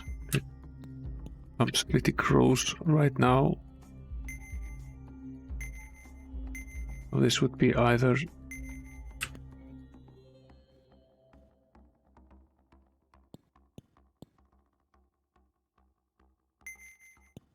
try it like this.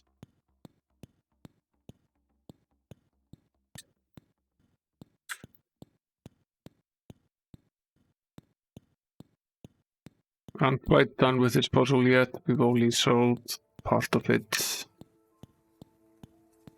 It seems at least the head in here is not willing to let us go quite yet.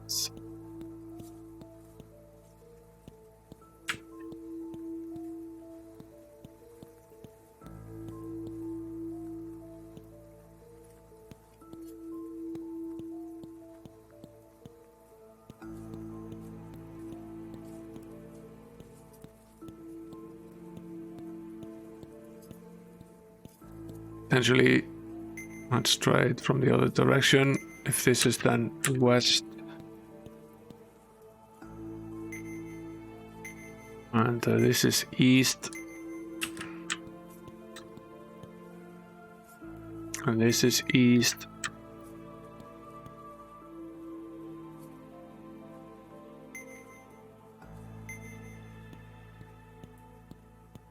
This is south.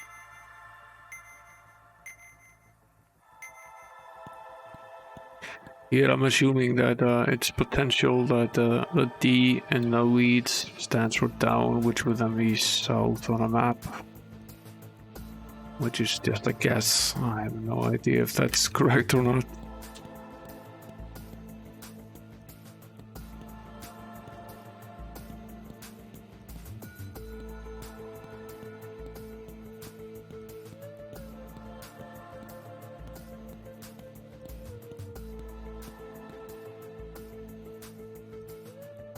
At least it's not correct.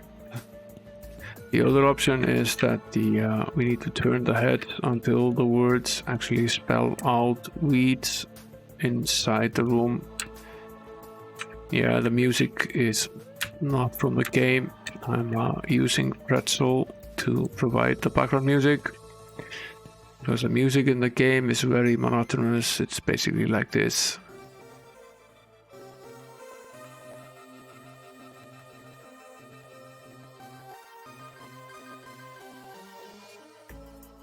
So I cheat.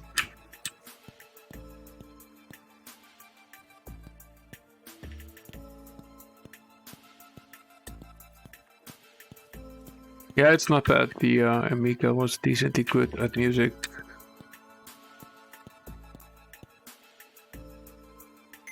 What does it spell now? This spells E. That's definitely not perfect.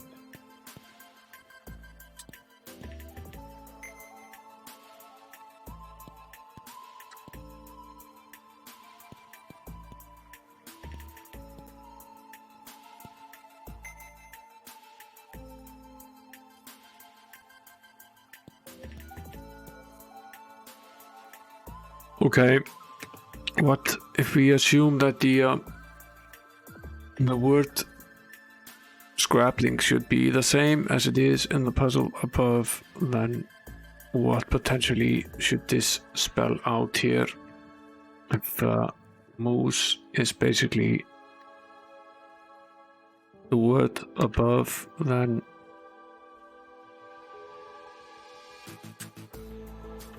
this is basically correct, right? It should be EWSD.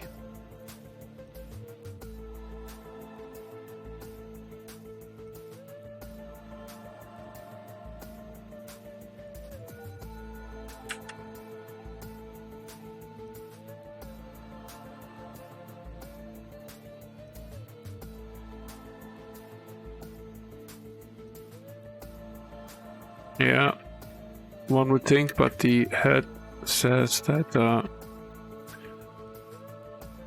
we haven't finished what we need to do yet.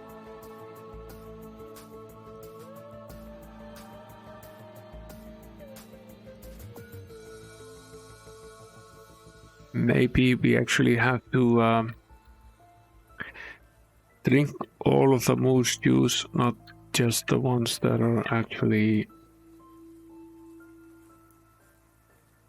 good for us, but the others as well, because the head says when you approach it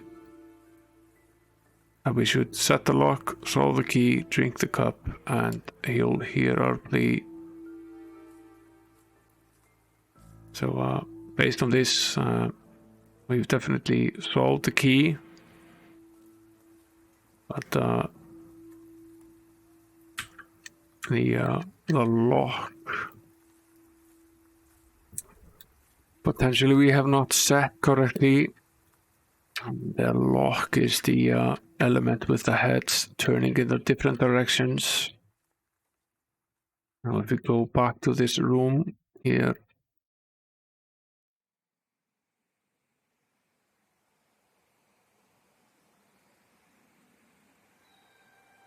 but it says the key.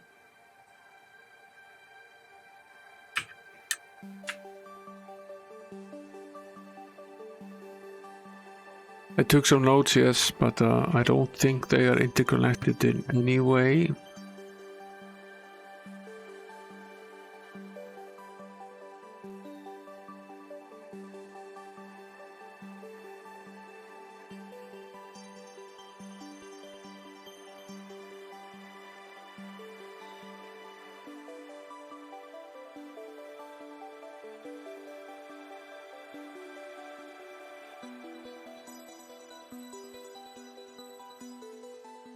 The only clue that was in the Temple of Mu is search the walls of the Cathedral of Carnage for the secret code. Okay, so there is somewhere else there is a secret code here.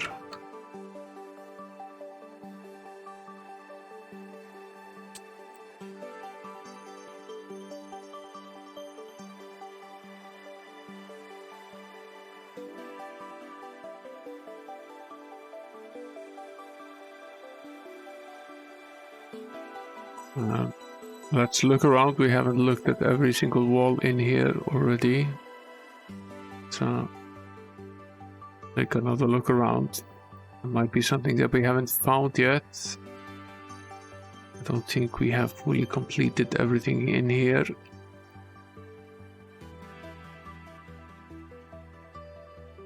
Actually, we have not, in fact.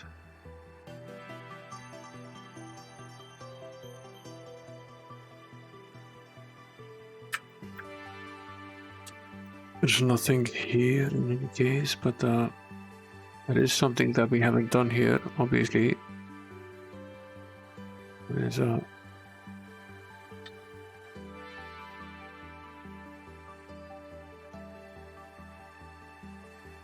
been through this already.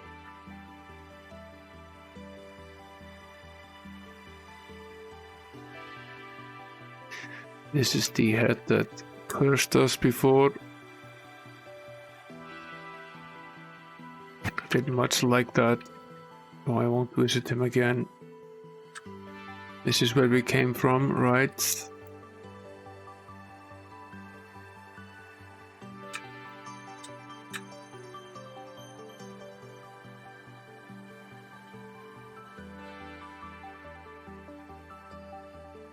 This is the other direction.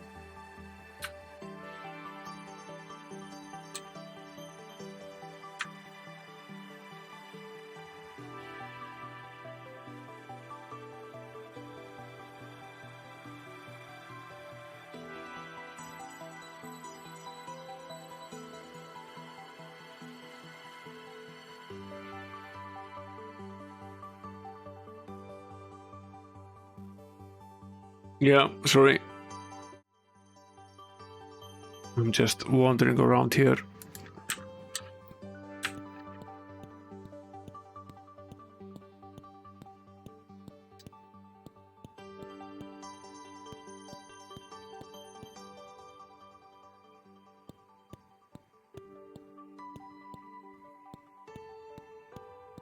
Okay, we're basically back where we started. So what we'll do now is we'll take a peek at every wall.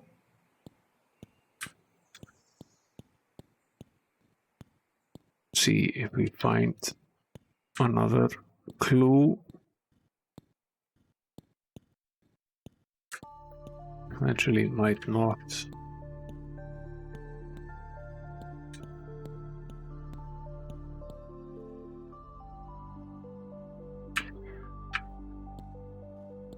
This optimistic head here.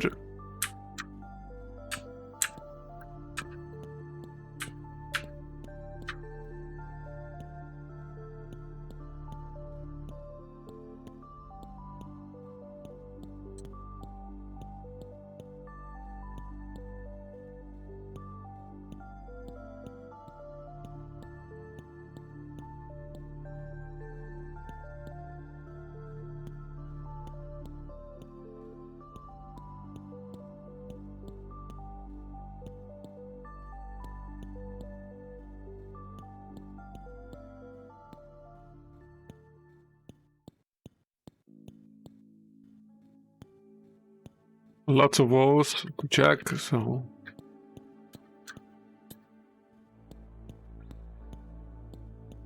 guess we should be happy we have at least these many open spaces here. Dual walls to check.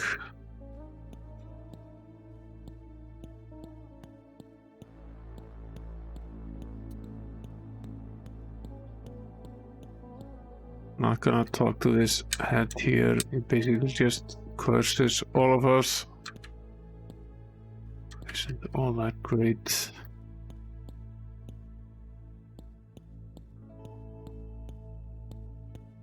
Or perhaps we should try it now that we've actually solved some of it. Maybe something else happens. Can save, reload.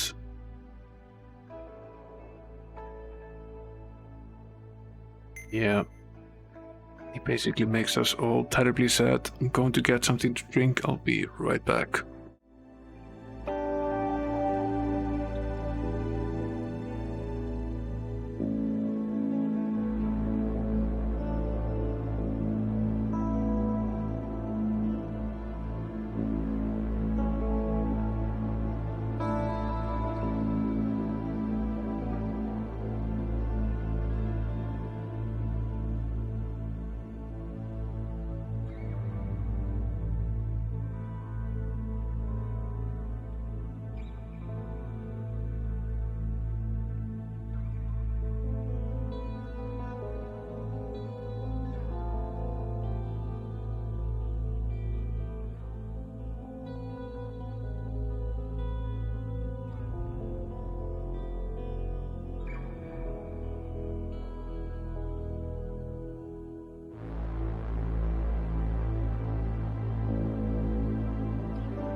And then back.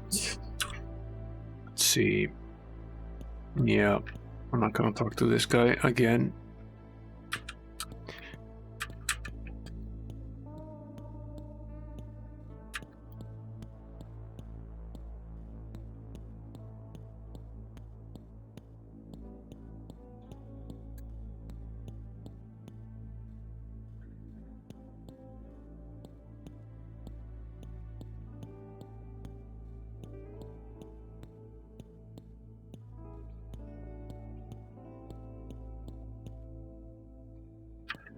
No clues so far.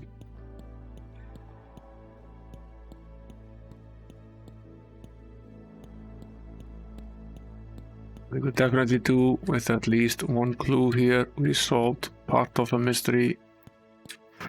Haven't quite solved all of it yet.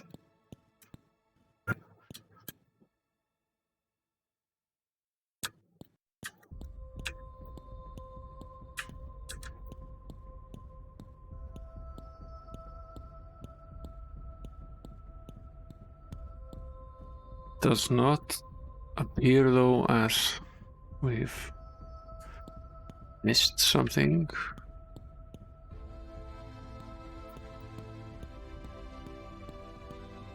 Did we talk to this hat here in the middle? Did he say? Or did we accidentally go back? Did we lose our way? Is this the, are we close to the beginning again? Yeah, we are. Okay. Yeah. We are. That's... We got turned around somewhere.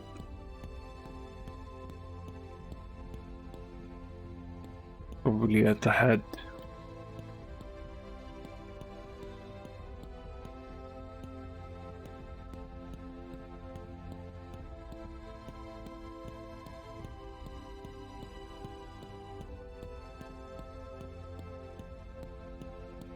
Okay.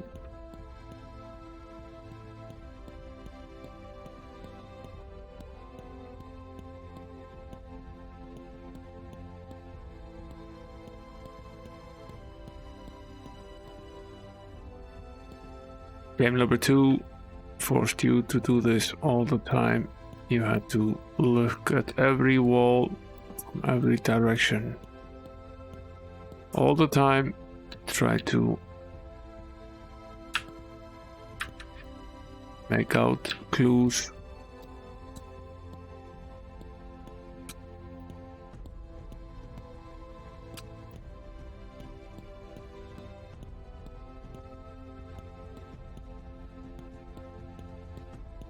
So far this game hasn't done that to us really.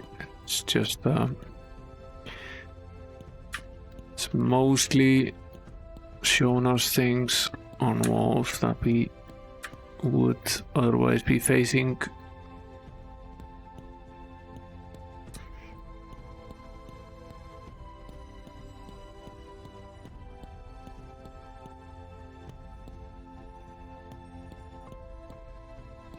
I'm not sure that is actually the case. The distinct chance that the clue is actually in the cup room, which was the one that had the most difficult enemies in it. Let's be thorough anyway.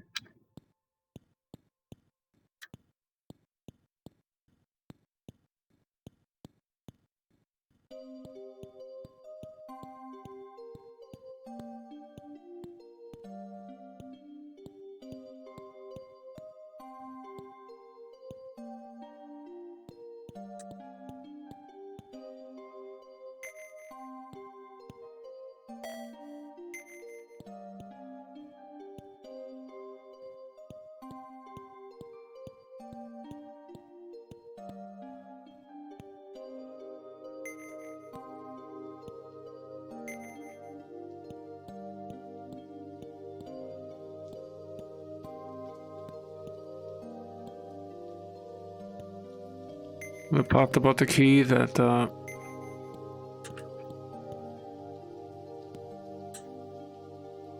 Why do you think it's northwest, northeast, south on the heads? Amiga 1200 Gamer, just out of curiosity, where did that logic come from? Why would that be the case?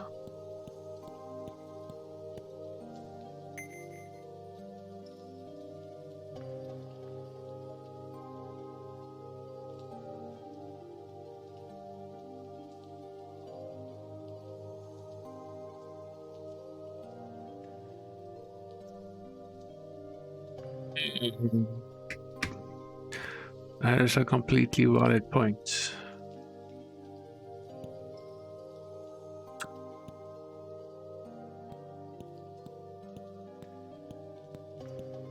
You're indeed a very smart man. Amiga 1200 Gamer, smarter than I am. I can't even read my own notes.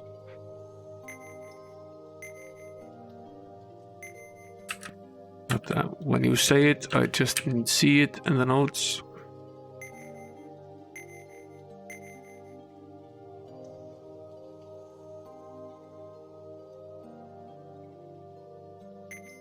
Northwest, northeast, south, set the wall.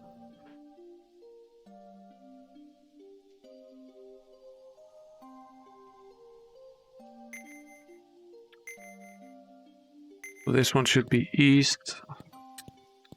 This one should be south.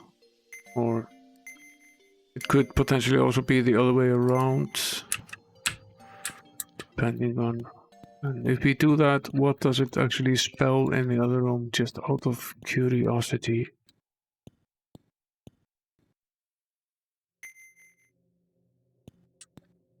Yeah. Essentially the same as before. Don't think these two, although it does affect the order of the letters, I don't think these two are necessarily very intertwined.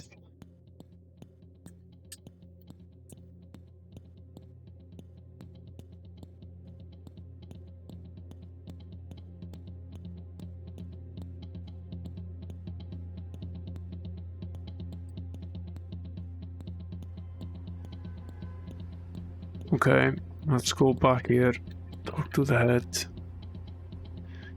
He still says, set the lock, solve the key, drink the cup, and I'll hear your plea.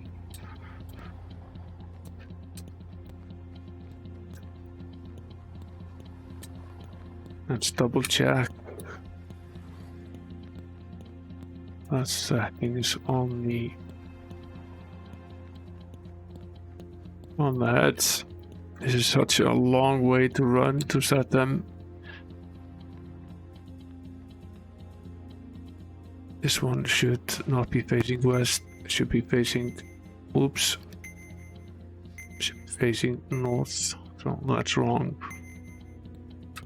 Now it is facing north. This one should be facing west, that's correct. This one should be facing north, that's also correct. This one should be facing east, that's correct. No, I'm looking at my own notes right now. You just don't see them. You see the game instead.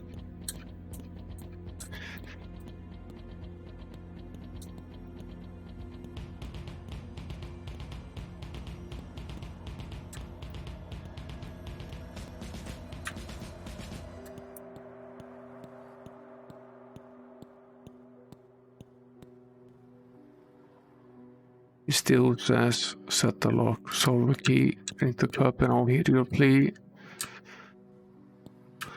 Okay. Shall we try it from the other direction?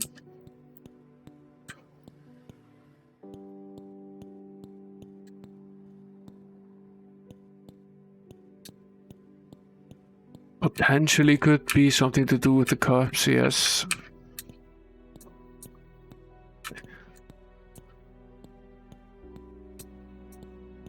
That's easy enough to find out, really. It'll just cost us a little bit to check that out. Might be a sacrifice that we need to make in the game for it to allow us to continue Seems like the kind of sadist thing Janwan Caravan would actually think of doing to us.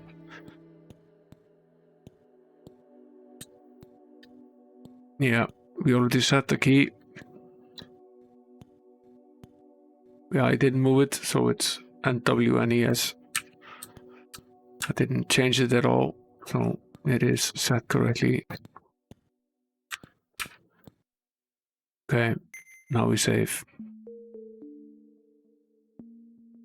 And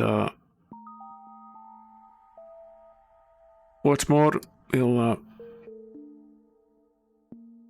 cast the teleport spell here, save our position, and where is it?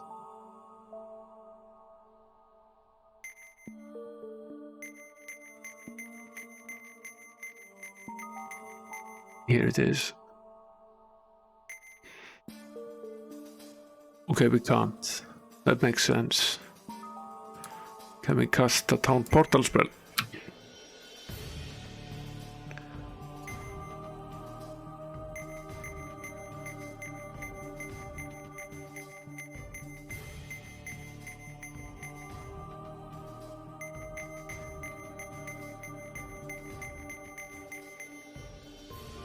I potentially only have one copy of the town portal spell.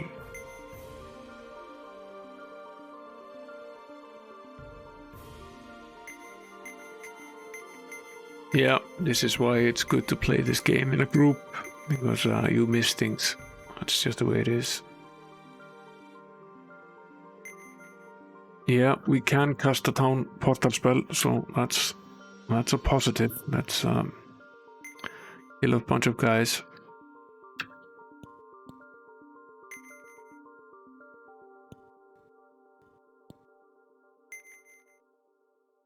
Kill people by the boatloads here.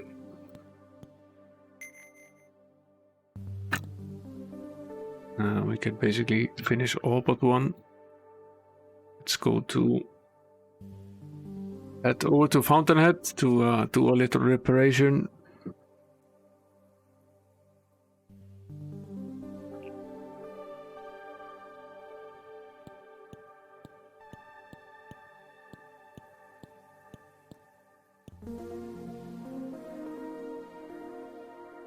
Help you seek? Yes. We're all dead, stoned, or eradicated, so yeah, we're seeking help.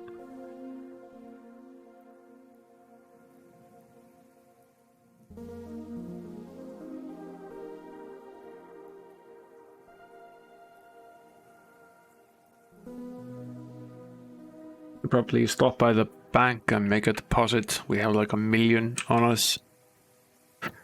Probably not the best idea in the world to be walking around carrying a 1 million in gold. I need to rest here for bank to open. Still closed, doesn't open until 9. Typical lazy bankers. Yeah. We wish to make a deposit here. Let's put 1 million in. Leaves us with 300 something thousand.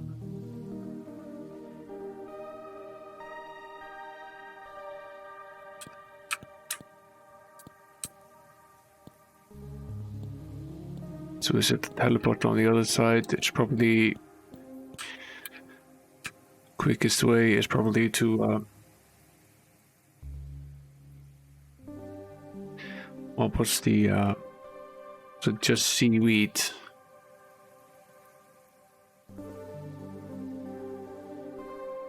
What was the sea town calling sign again?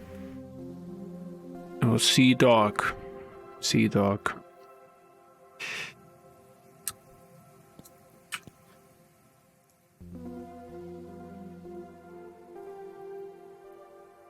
Go to Baywatch.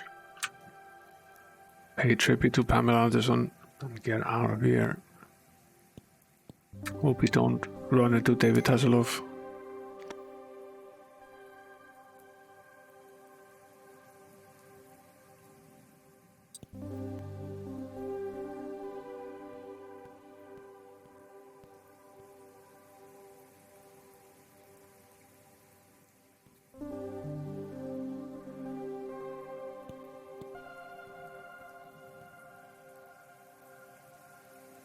Not sure we've actually finished this dungeon yet.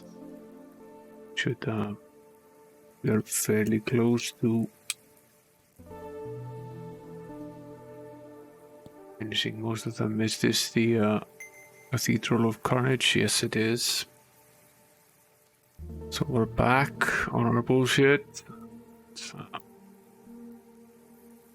turn on the lights and go kill some more characters.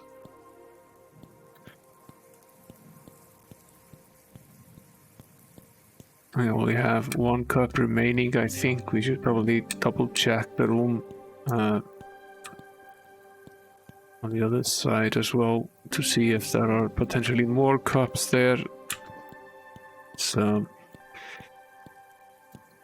I guess it's possible that there are.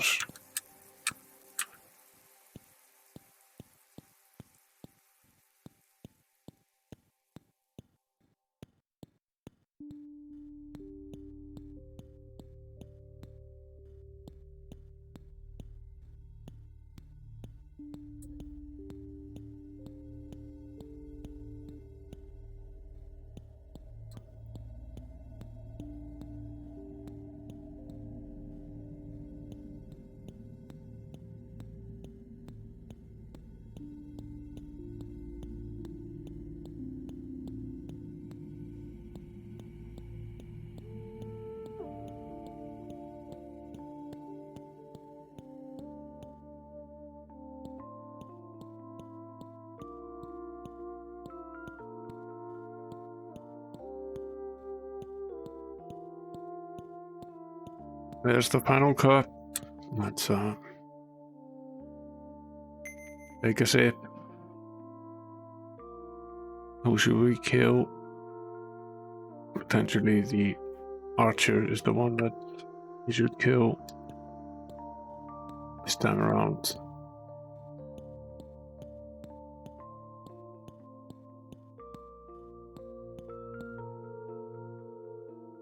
Let's double check all of this again, see if there's a cup somewhere that we missed here. I don't think there is, but just in case.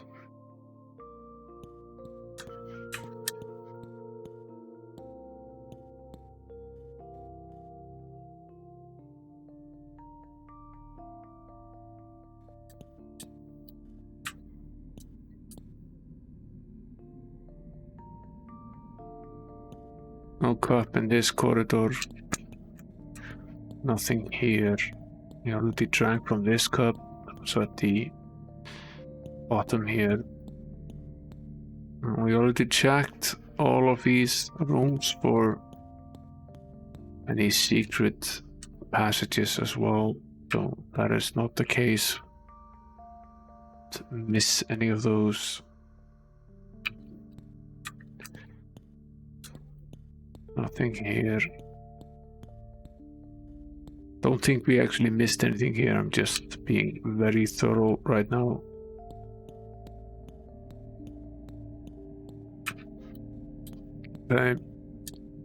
Again, I'm pretty sure we didn't miss anything, so let's head back and see if this changes anything. I'll go over the setting of the heads again to make absolutely sure that they didn't change when we left and re-entered.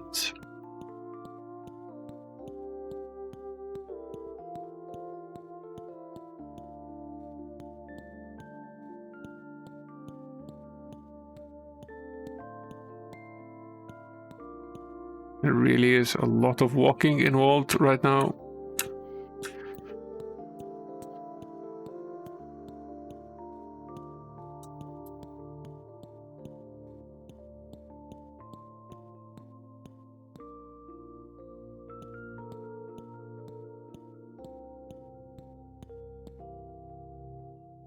This is north.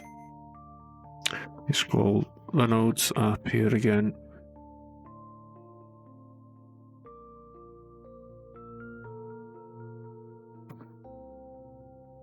So this is north. This is west. This is north again.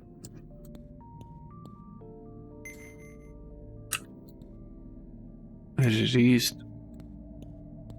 This is south. Yeah. So it's in exactly the same position as I left it. So we'll go see the talking head again. See if this is enough of a sacrifice, or whether he wants something more.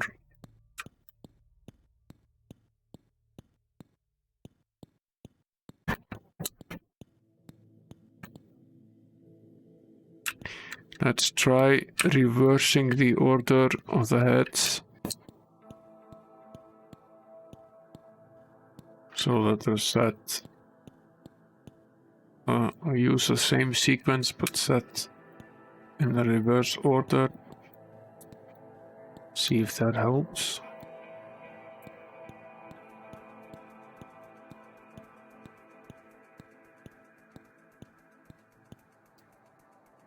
Oh, that would mean this one would be north.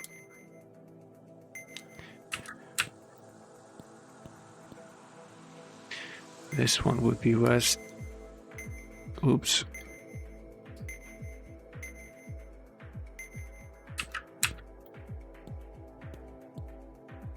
This one is still north.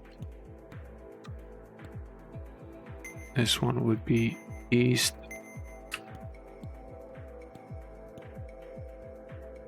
This one would be south.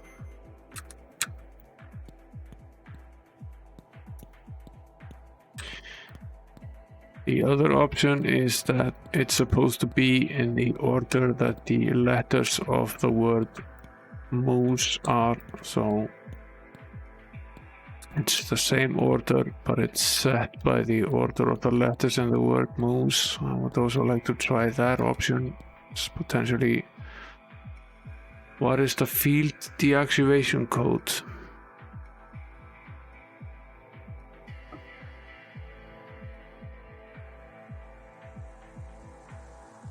Oh, that's a good question. What is the field deactivation code?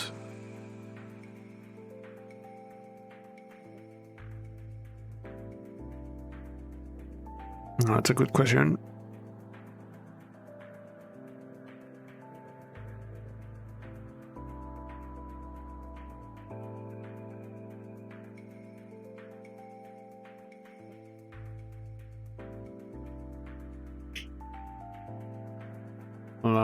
Just press an enter here right now, but fairly sure he can't cast any light for us right now. Let's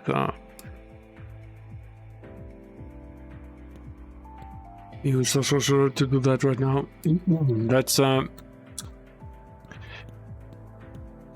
Let's go into the other room again.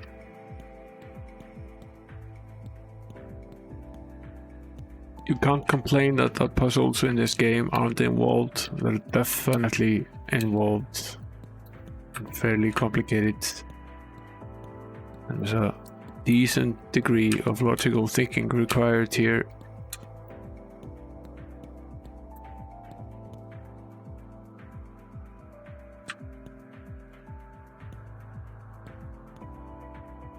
What does this say now?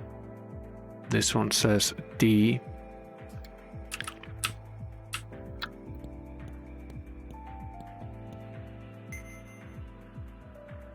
This one says S.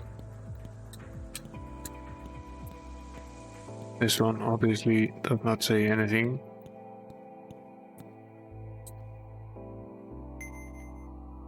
This one says W. This one says E. Right. So is this the deactivation code?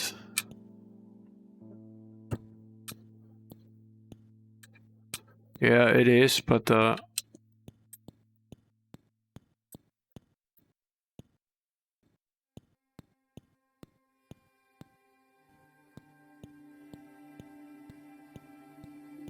just wondering if these letters... Yeah. That's what I'm thinking. It's just a hunch. It's the same as we have, so it's worth a shot. I don't think we'll lock ourselves out in any way. I think we can try as many times as we want. So it's either EWSD or potentially try it again like this. Also could try it like this, or in the reverse order DSWE, or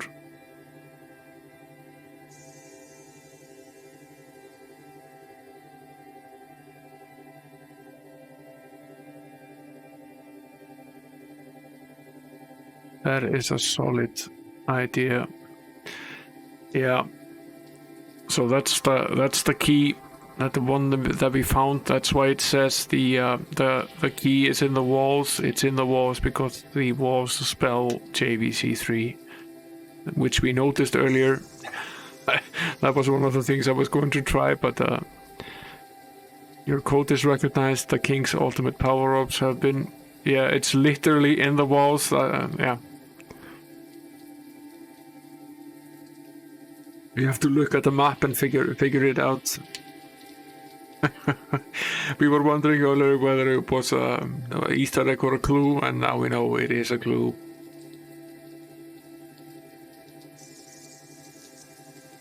So we've solved all of this puzzle now, and we get to keep the ultimate power orbs.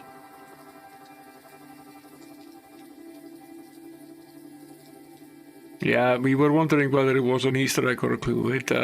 With this game, it can be either a troll or a double troll. In this case, it's a double troll because it's both an Easter egg and a clue.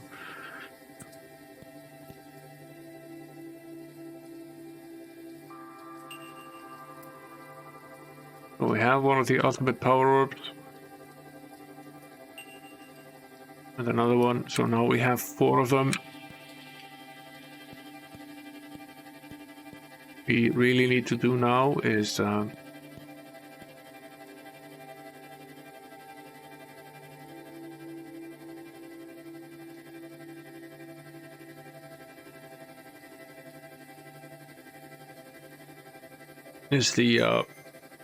town portal spell, isn't that a clerical spell? Yes, it is. Let's go head over to Vildabar. We need to patch up the archer. He's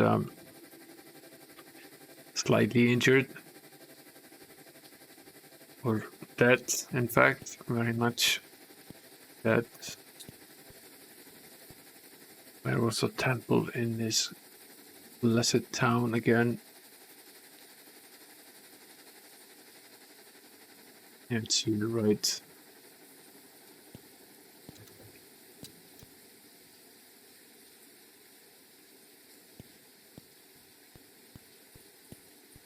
Yeah, it's here. Temple Bloodroot. Yes. Fix me upper.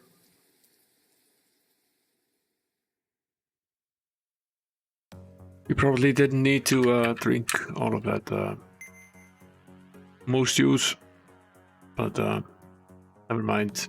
Doesn't really matter anyway. Doesn't affect the game in any way. Might have aged a single year or whatnot, but that doesn't much matter. What I need to do now is I need to actually check my own watts to see which castle we went to before with the orbs. so we can equal out the balance as we had planned. And now I need to find the correct video.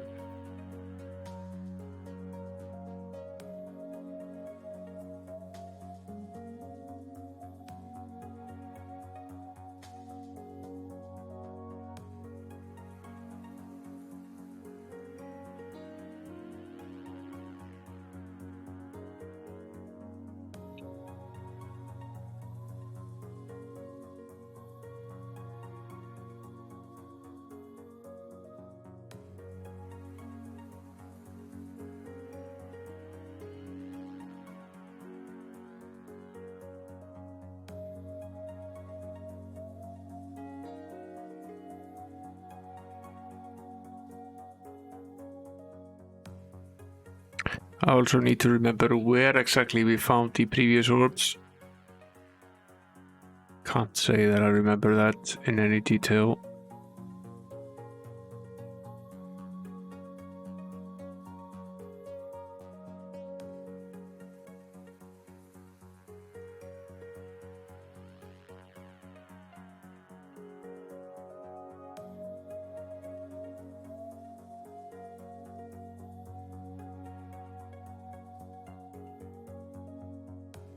It might have been in the Halls of Insanity.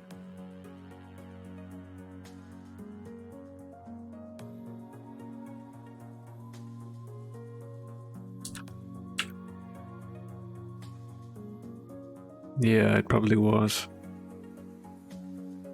Yeah, it was. So after I did this, I on this stream, which was in part 7, basically 2 streams ago, but 4 months ago, I think we actually went out and saved the game and quit.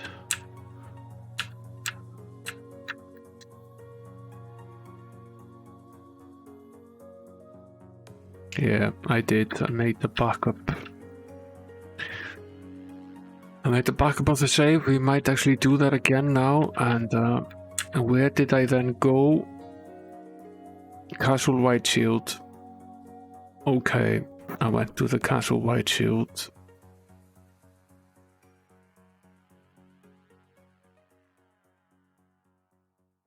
With the orbs. To Zealot, King Righteous.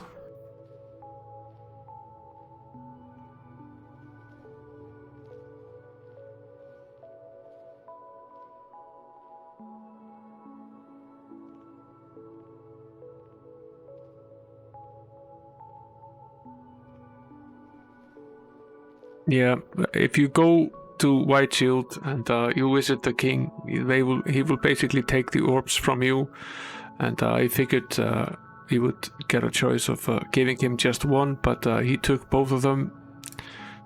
So in fact, we have given 2 of them to King Righteous. So now we have 2 more. So what we will do now is save and quit and make a copy of this save game. We have a choice now. We can either give these 2 to the neutral king, or we can give 2 more to the good king for the good fight. It's an either or choice. One of them is definitely a Disney sort of choice, giving all of them to the good party. The other one is more of an equal balance kind of choice.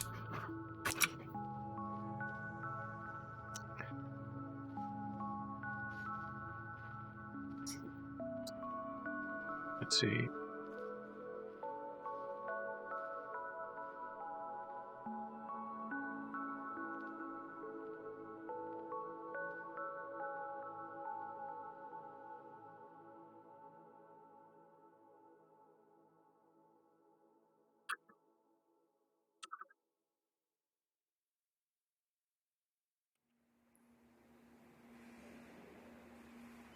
Save backup 2021 0214.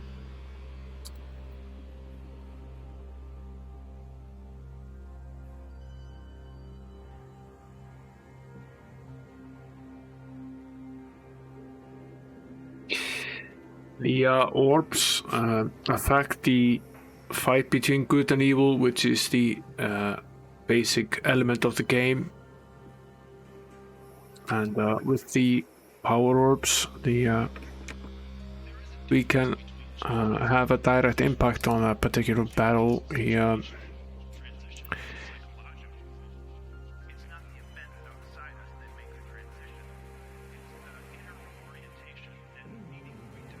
So if we give more of them to the good king, then chances are that he will win the battle with the evil king.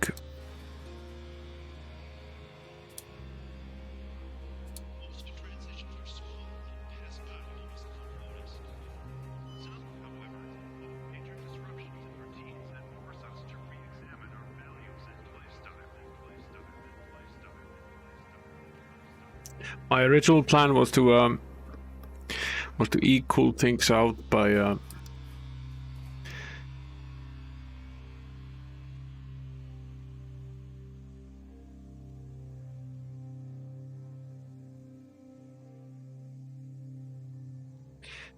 equal balance, but if we go by what the walls of Castle Bloodrain said, they basically said the powers of good pledge peace to life, but their neutral mind delights in strife. And there was another hint: though evil schemes are quick to gain, neutral plots shall be their bane.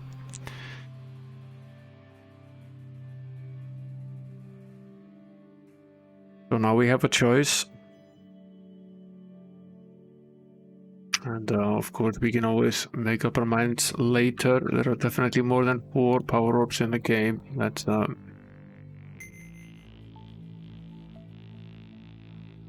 stick to the current plan. Go visit the neutral castle and give 2 of the orbs there. And we'll make a 2-2 split.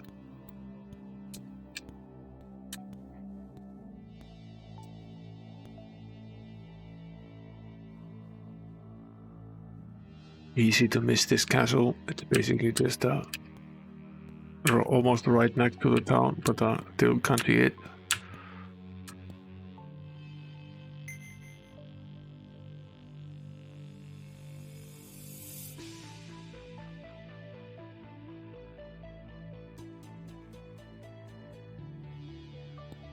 We missed a joke. What does a troll call his cave? Gnome, sweet gnome. A terrible joke. A very interesting time it is indeed, my friends. The good king, righteous and malefactor are vying for the souls of men like 2 dogs tearing at a piece of meat. It is my sole desire to agitate their conflict and keep it such that the bulk of their forces remain pitted against each other and out of my affairs. The power you now present to me will certainly assist in meeting this goal, but the balance is ever shifting. Bring me more orbs so the equilibrium can be maintained and my chaotic rule secured. That's interesting.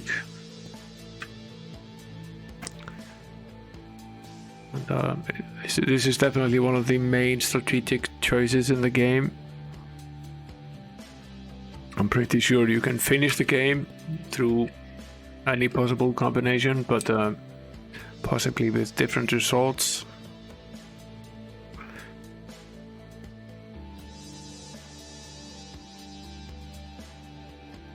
There is still a lot of experience gained from returning these orbs. Sort of wonder if we can make our way over to the lost castle and get rid of some of these artifacts that we are carrying with us here. Don't know how many we have at the moment, but we have some.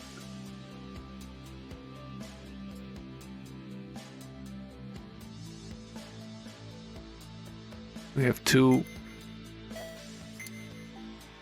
but perhaps we should finish everything on this isle before moving forward.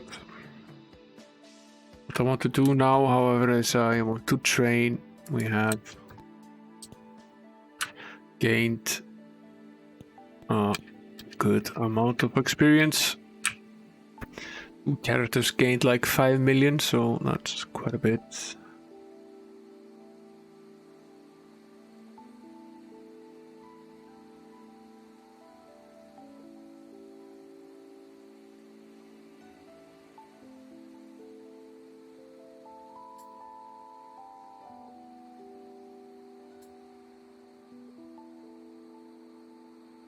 So they automatically level up, and Sir Kangam is almost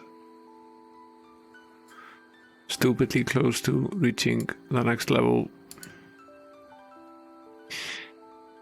He needs 4,000. Let's go slaughter someone. Pick that up. Should be easy enough to do. What level is he at the moment? He's level 20. Okay.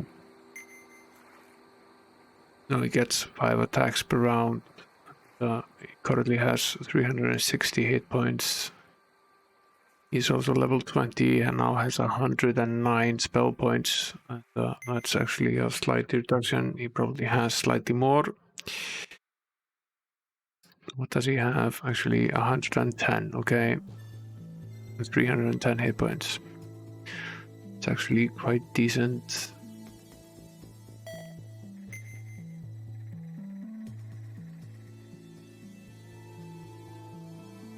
He's aged a bit. 5 years or so.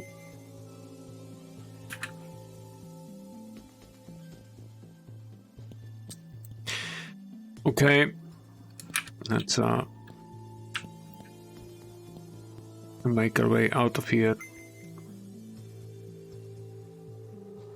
And find 5,000 experience points somewhere lying around. Wouldn't be terribly difficult, really. Take a quick gander at the map again. Let's go to the map.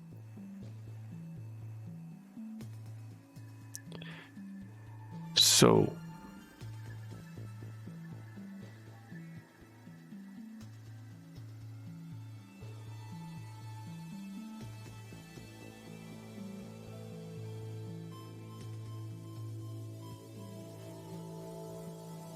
completed this.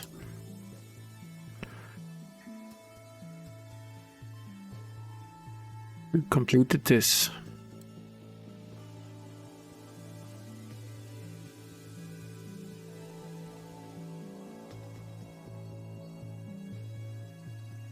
Completed this. This was the original Temple of Mu.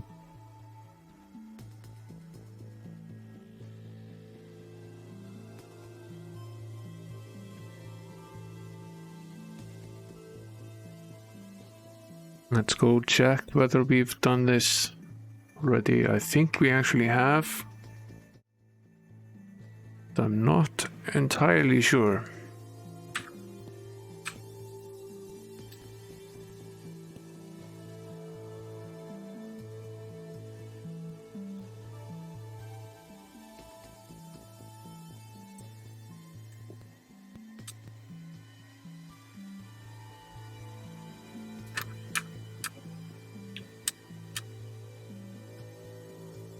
Would be this one over on this side. What is this? Dark Warrior Keep. No, we have not completed this one yet. This is the next one in line. Let's see if we can find 4,000 points here.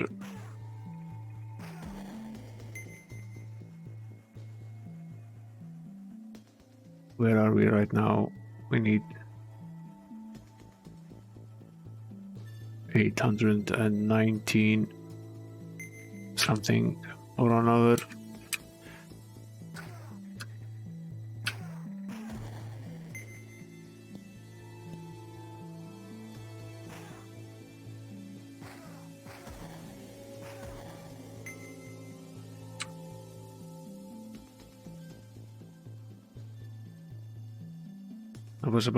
We've gained about 2,000 now, give or take.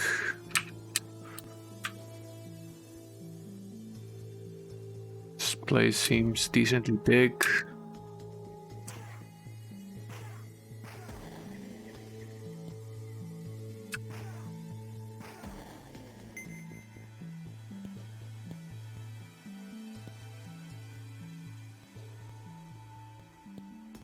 probably what we'll start with on next stream. Finishing this up, I'm just going to try to gain these 4,000 that we need so we can level up and take a break.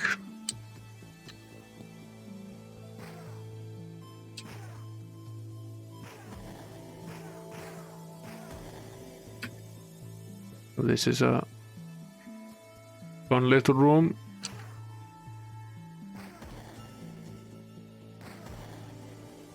Someone behind there.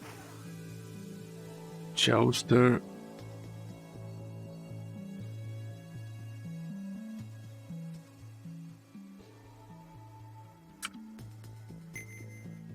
Probably shouldn't cast endless amount of light here. Probably a better idea to actually fight a little bit. Seems to have a fairly strong armor class, this guy.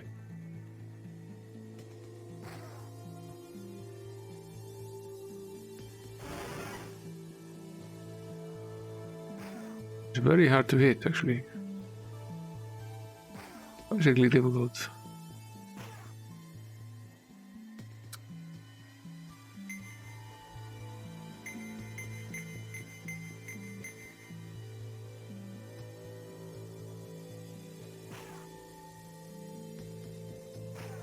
Might actually just die in this battle here with this jouster.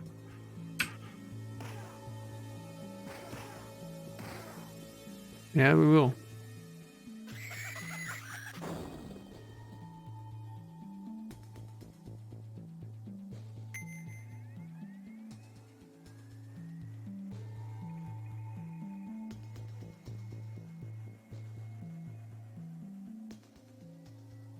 Okay, I may at least know that the task ahead of us is not all that easy. 7389 is where he's at right now. How can we quickly gain these experience points while not getting slaughtered?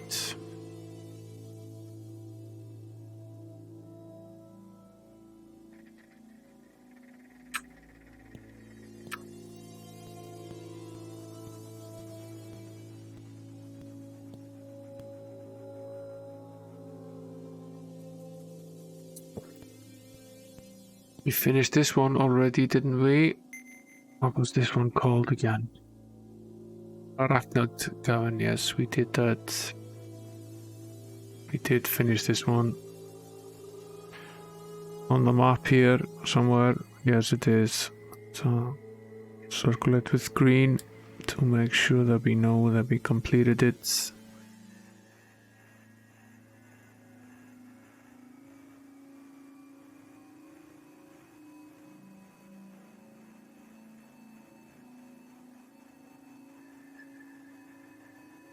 So we have nothing to do here.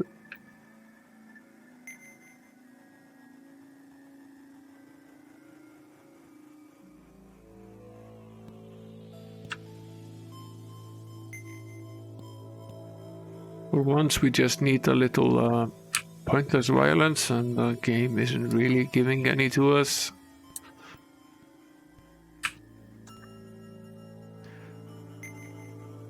Really in poor form.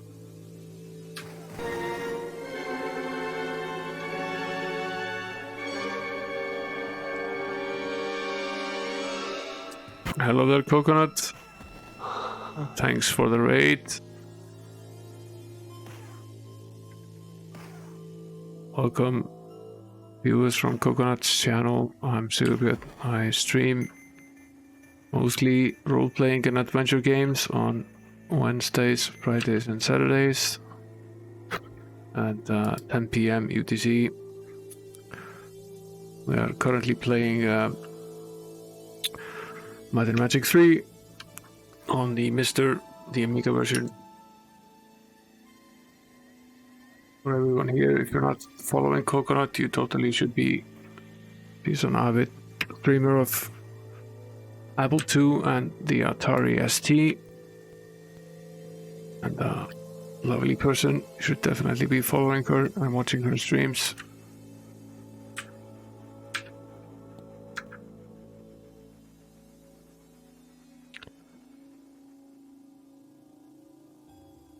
Yeah, we had a long discussion here earlier about all of the various different games in the series. We currently played, we finished 2 on stream. We're playing 3 now, and the plan was to go ahead with playing 4 and 5 together next. When we manage to complete this one.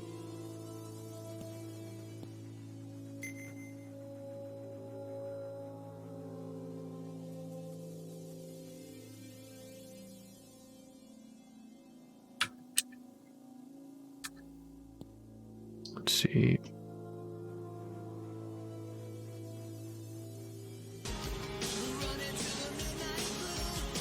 Thanks for the follow, the pizza bite.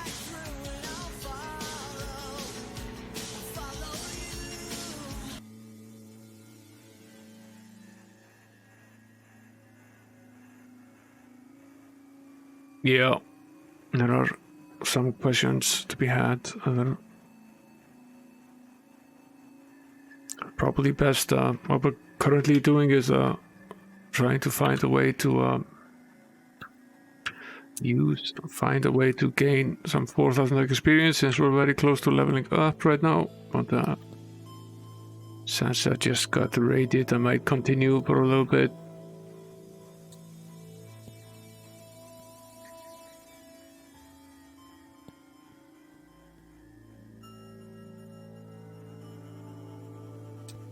I'm slowly going through the map here on the other side to see what we've done so far. I'm labeling drawing a circle around the dungeons that we've finished so far on the first isles. We've mostly completed everything on the first 2 isles. But there's the dungeon with a red key, which is left at least, and potentially something else as well. Doing a quick walkabout here to see what else is left.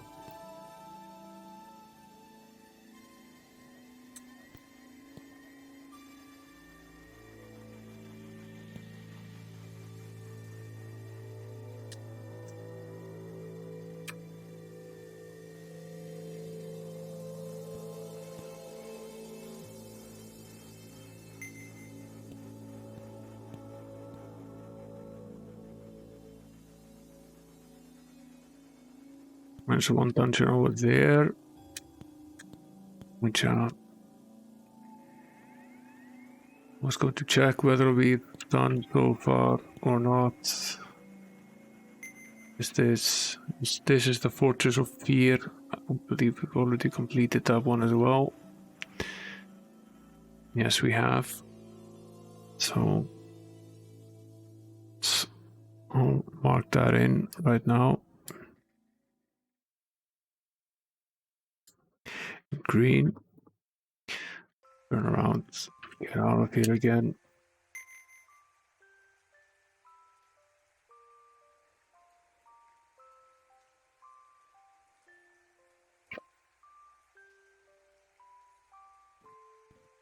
And there's another one very close by, actually. You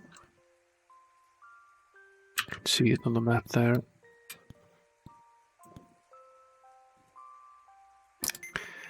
This is the Slither Stronghold. We've already done this as well.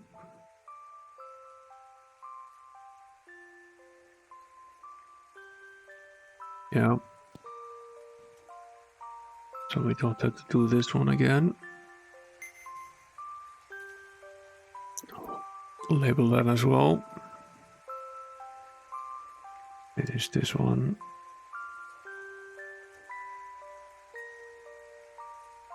That basically only leaves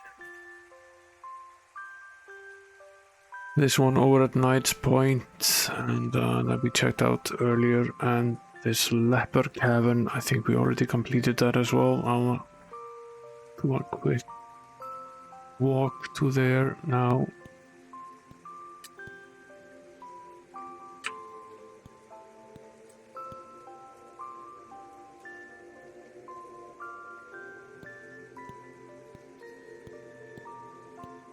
what's the deal with this fountain again?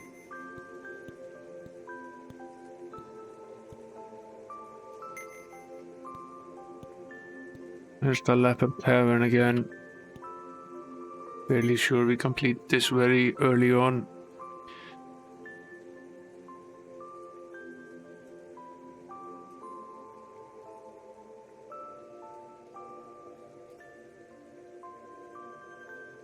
I was actually in a Coconut stream earlier today, and she was streaming what was it called, the 2049 Rider or something like that. The prequel to Bounty Bob Strikes Back, which I played a lot on the Commodore 64. But I don't know what she was playing now. I should have asked.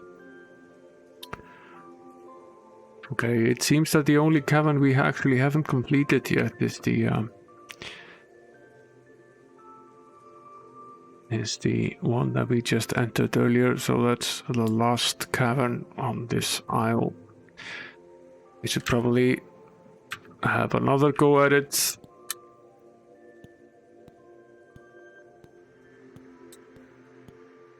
Yeah, surviving Oregon Trail is quite the achievement. And it's not an easy game. Also based on chance as well.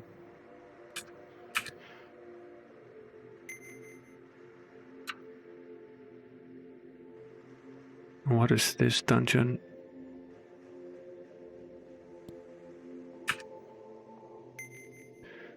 And we already this is the Fortress of Fear, right? Yeah.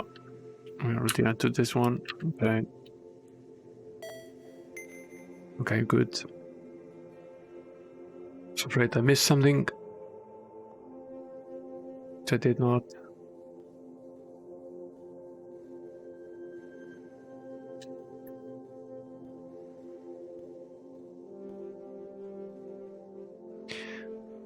Wasn't there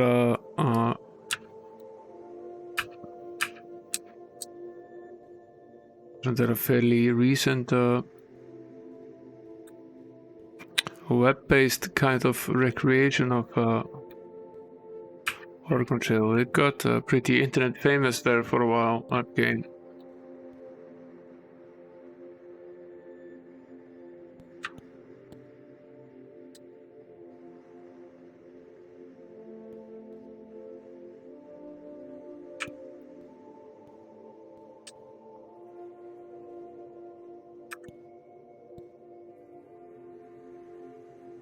So this is basically the one that we have left, Dark Warrior Keep, based on the map.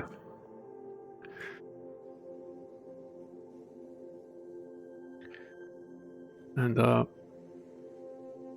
we did a quick run here earlier, and it seemed very easy, and I just quickly carried on, trying to find the experience that we needed to find that we weren't quite as strong as I thought we were, and we perished, which is a somewhat regular thing in this game, but still.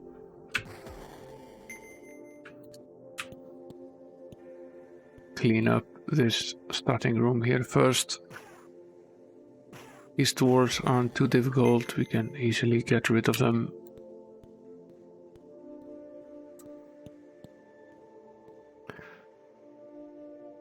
The statue of Fortune's Bane, steed of the first night. So I'm gonna make a new page in the notes document here before moving on. Write down whatever it is that he says.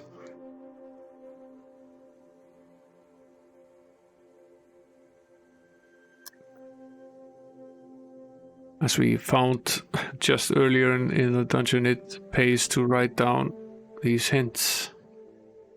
We definitely used a hint that we found in another dungeon to solve a puzzle in the dungeon we were just in earlier. Not the first time that happens in the game.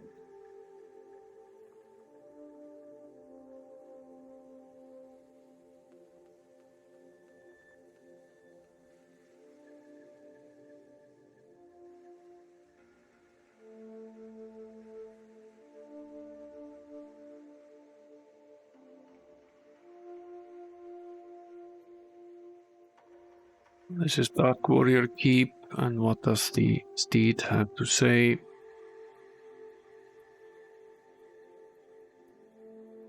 Probably something wise.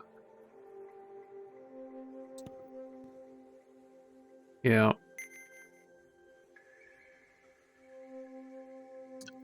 Great mystery lies hidden in these walls, guarded by the mightiest of warriors.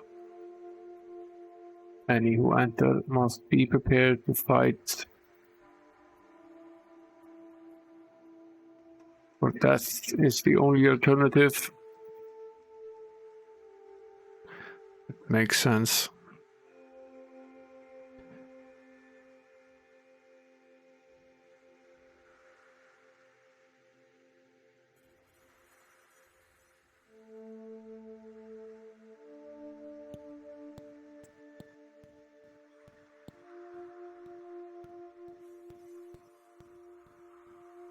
Now, a bunch of doors.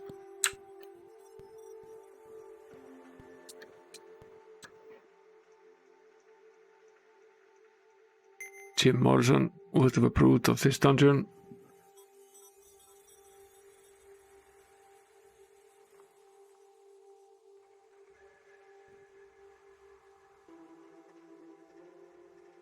Let's go through the center one first.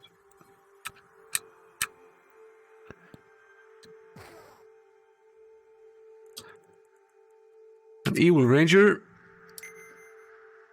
I guess I should equip something slightly more powerful, something like the fireball.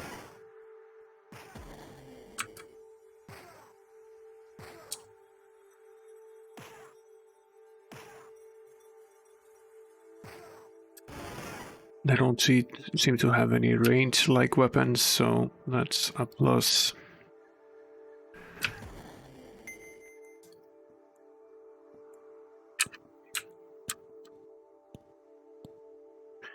Chest of iron.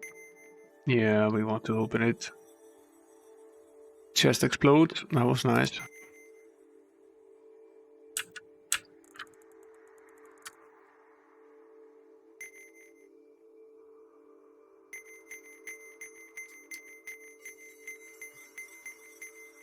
It's gonna be one of those. Can we use a teleport spell in here? That'd actually be very helpful if we can. See. Yes, we can. So that potentially means that we can also use the Lloyd's beacon spell.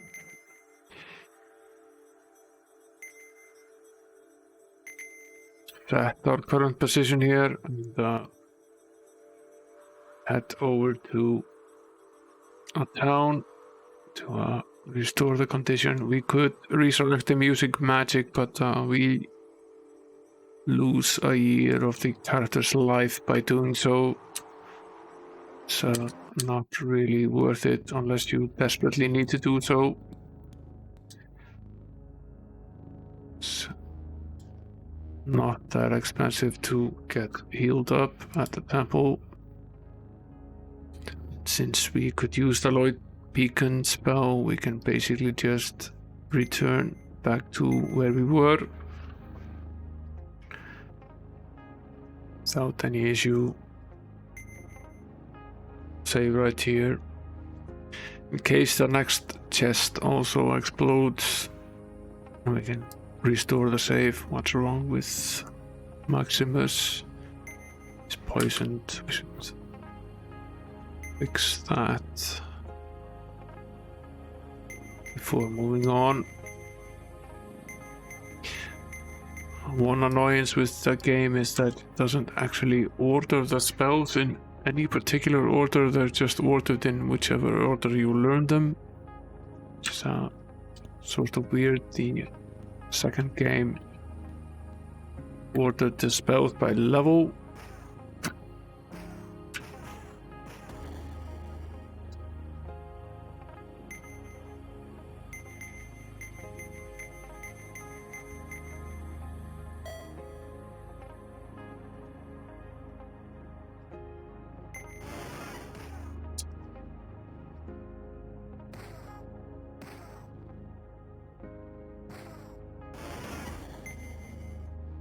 Down goes the ranger.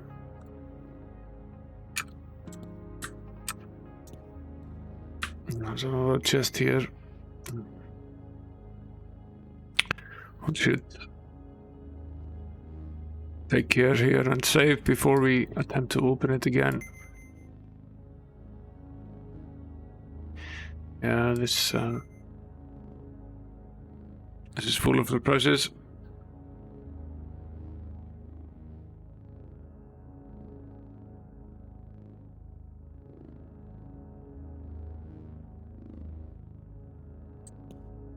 Step forward to map the square and just leave this chest of death right where it was.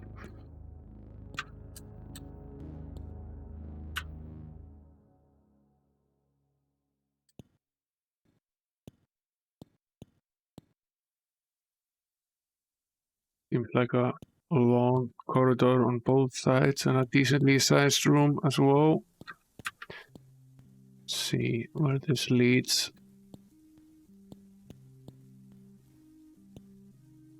Yeah, lots of these jousts here.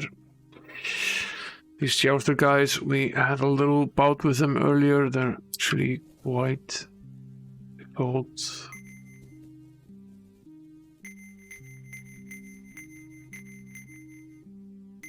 Surprisingly so, actually.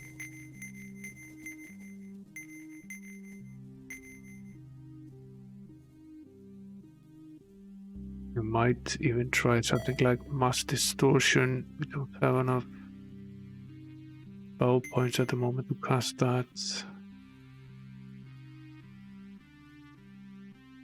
Probably should have rested before we do this. We might restore the save and rest a bit. We can at least change this to a fireball, which is at least likely to cause some damage.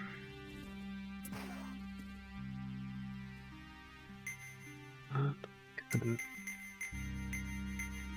cast the power cure here on the sorcerer. See if we can at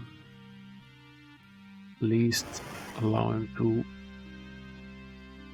hit.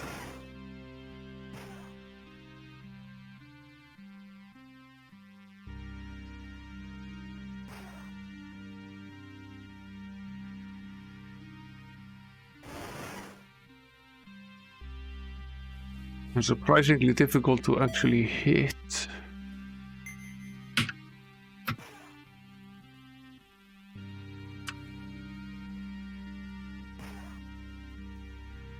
Seem to have a lot of hit points.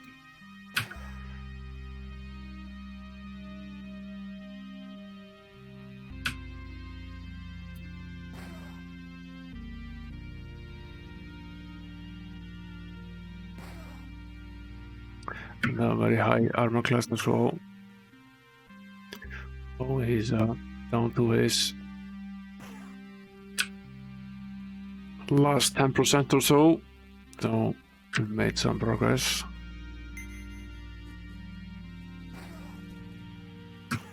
Also pretty much out of spell points at this point.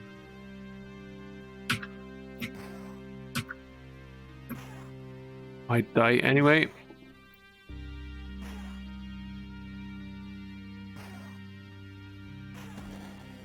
Down he goes. I guess our options here are limited.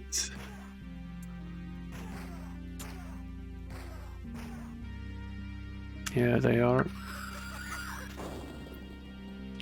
Load up, and we need to probably lure these guys out of this room so we can fight them one by one. Don't stand a chance against a horde of these guys.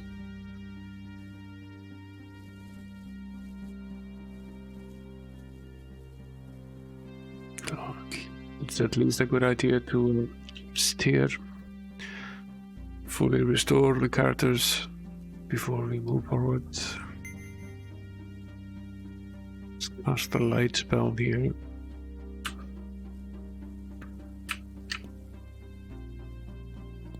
We can at least take them on just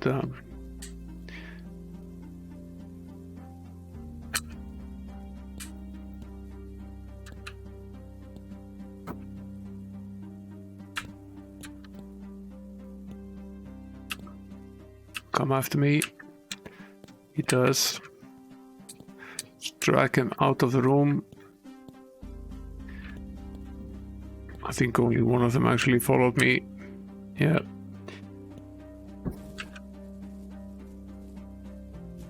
He did. Come here. Good hit.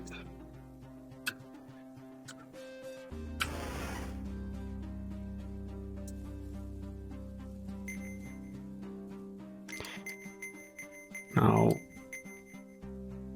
it's nice to be able to have this character again.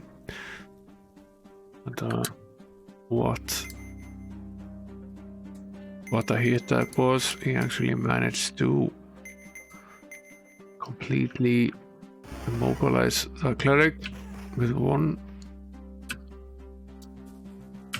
single blow.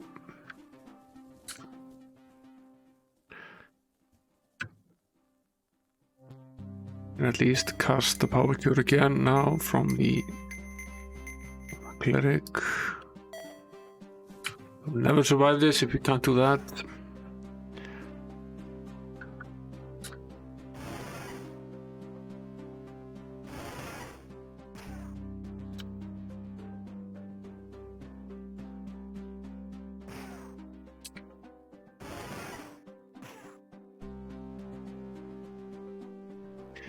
These guys are badasses.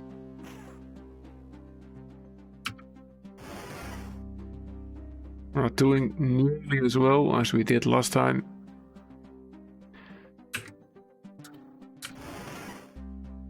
And we didn't even do all that well then.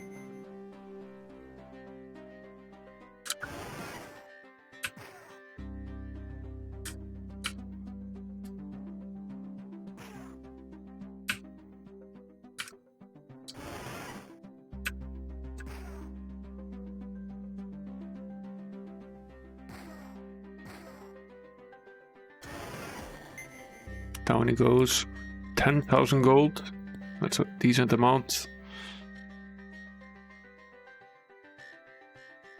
But no gems. So we survived one. That's one down. Quite a few to go. Save.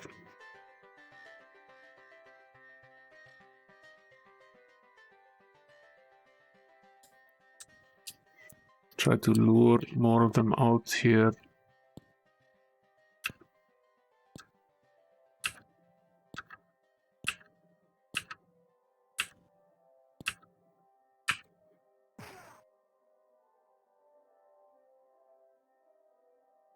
This guy is a bit of a one-hit wonder. He can basically just take you down with a single blow.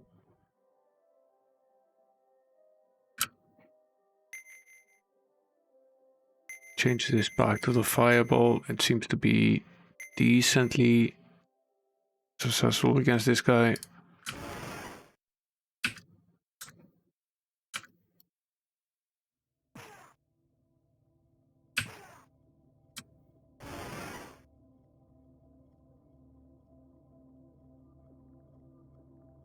Oops. Was a mistake. I clicked the wrong person to heal.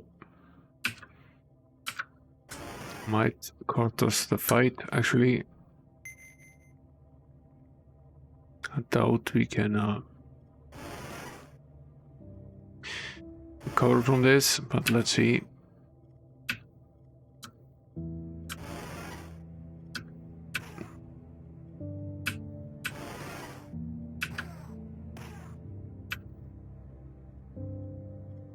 Pretty much out of spell points at this point for the archer, but I have one.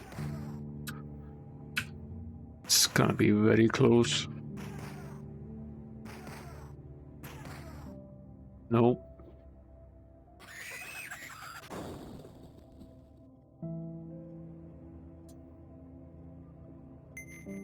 Let's try that again.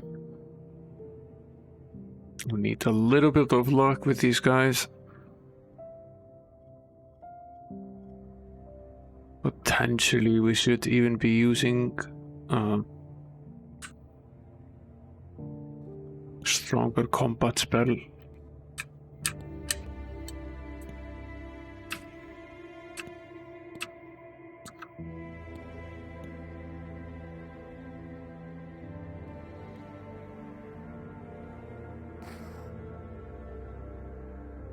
Guess that went better than perhaps was to be expected.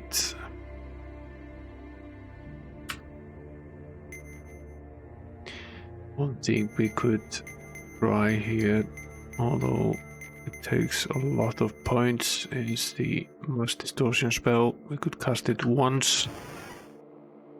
It doesn't work, however, then we don't really have a way of getting those spell points back.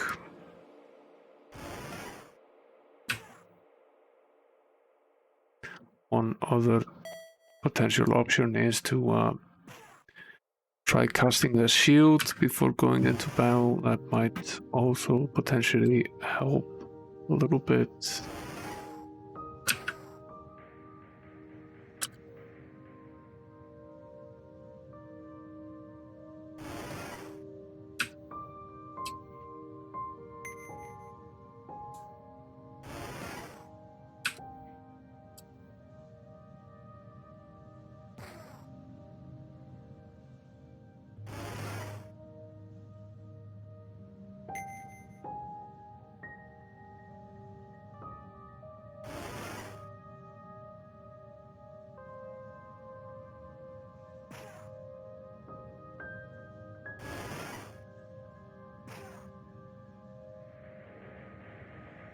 Even if he keeps hitting the same people that we're bringing back, then it still means that someone else doesn't get unconscious. I can then keep fighting, so that went decently well. Let's rest up again and save the game. 2 down.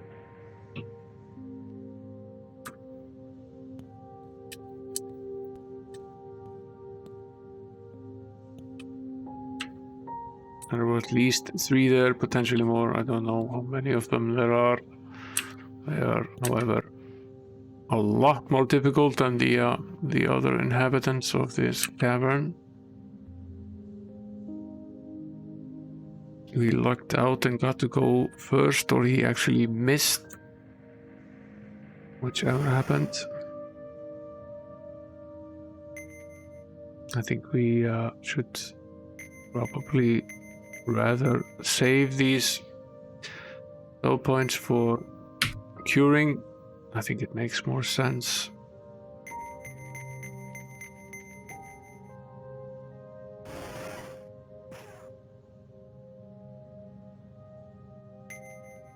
Not sure if she has the Mass Distortion spell. She might not.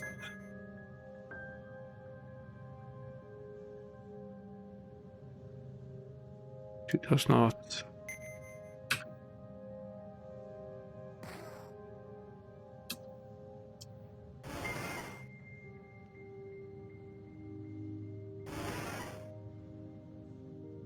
It was worth a shot. I think we actually hit. Should have taken a decent amount of hit points from him.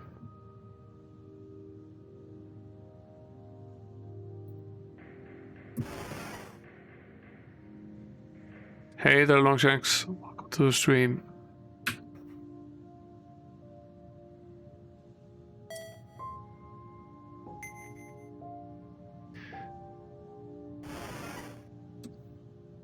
We're moving on with Might and Magic again. Making some progress at least. We finished 1 dungeon tonight. And I have started on another one.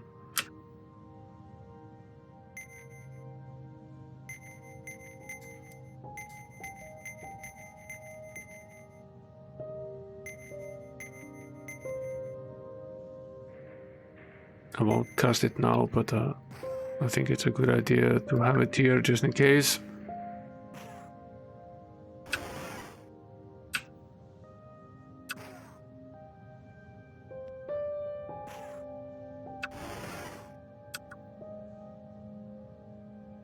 It's incredible how tough this guy is to hit.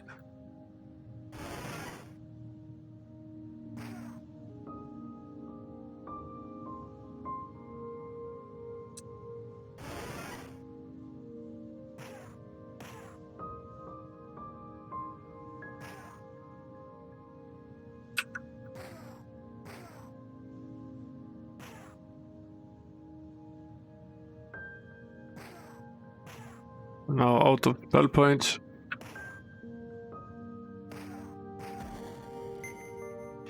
That was close, very close. We would not have survived much longer, but did anyway.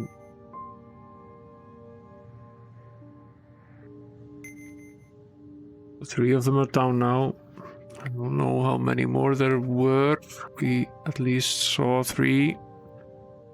Potentially that's it.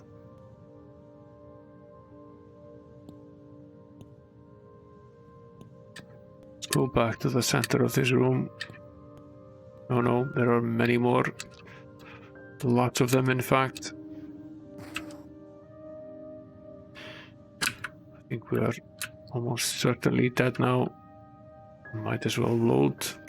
Need to do this more carefully. Not loading combat. We'll have to wait for him to slaughter us because there are many more behind him, and he's definitely going to kill us here. There's not a chance we survive this.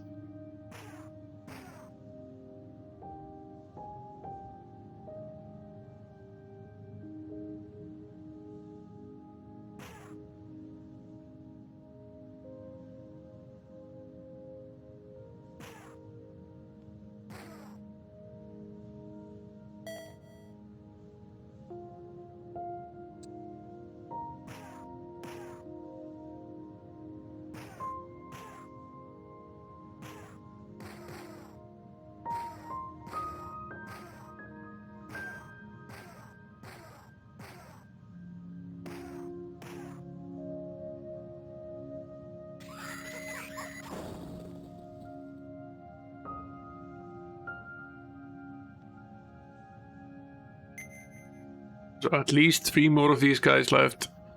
Probably more.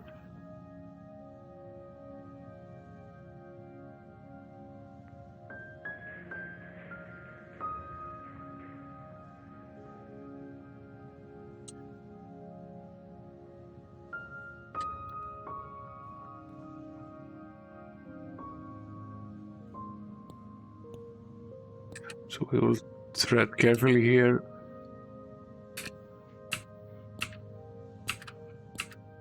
Yeah, we managed to pull just one of them out now.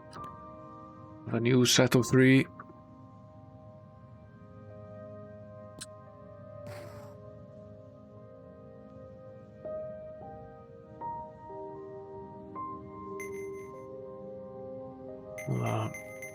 Cure the sorcerers here.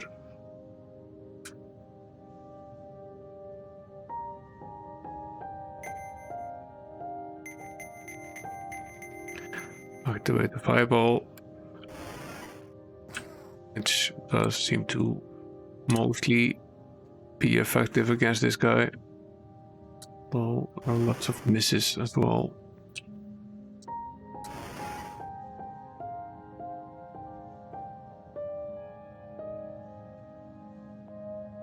More important to restore the sorcerer, but no such luck anyway.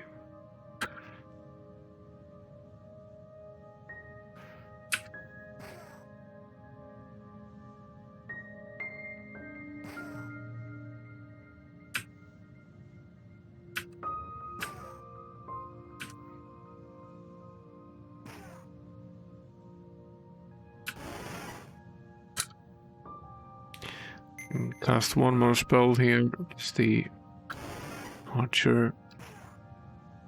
That's basically it.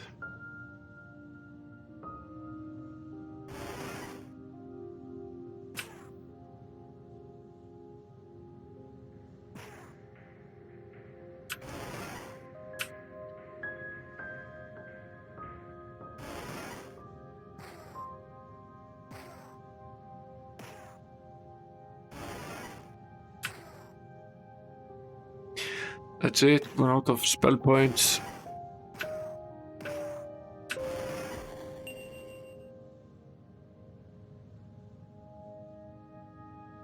And we made it through. We lost a member of the party though.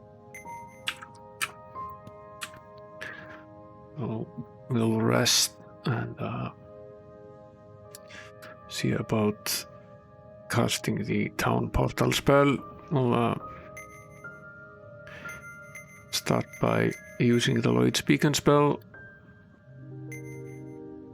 Set this as our current position. And we'll cast the town portal spell.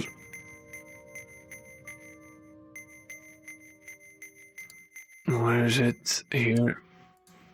And head over to Build-A-Bar and have the cleric patched up in the temple.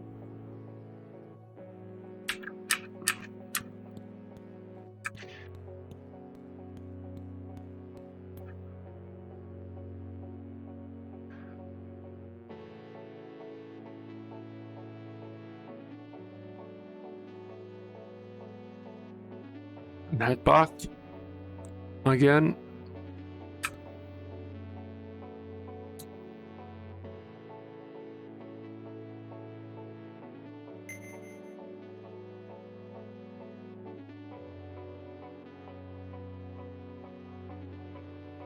Rest again. And turn on some lights. Continue with the slaughtering of the jousts, one at a time.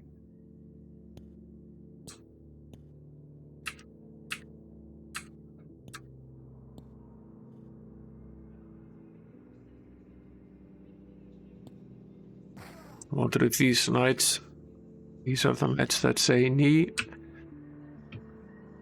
or if they're just random knights.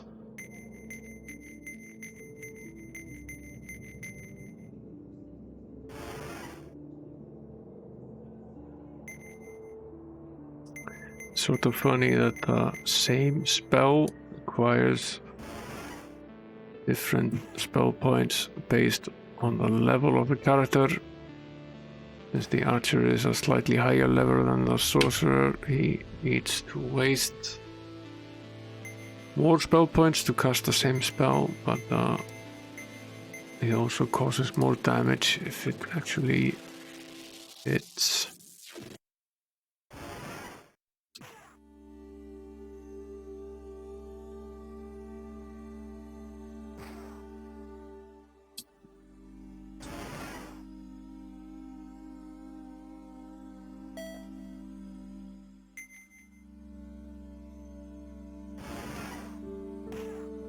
That was bad. Should have tried to heal the cleric when I had the chance.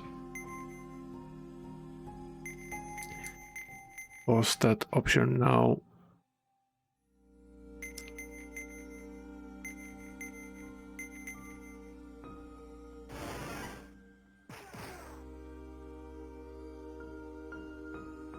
It will probably be the death of us.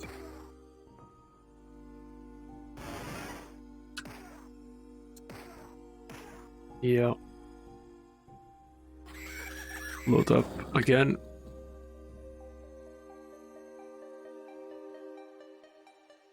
Can't really afford any mistakes when you're dealing with these guys. It's been a while since we've struggled in a fight with an enemy. So it's almost welcome after all the puzzle solving that we did earlier in the stream.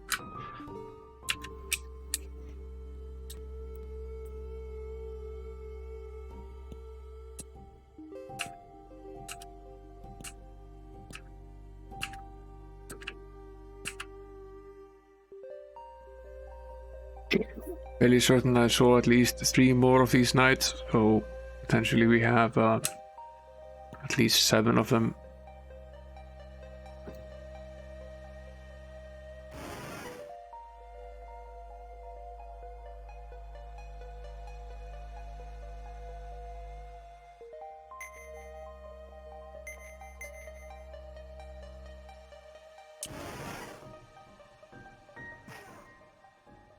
Wondering if we should switch to the energy blast so we can cast that 5 times.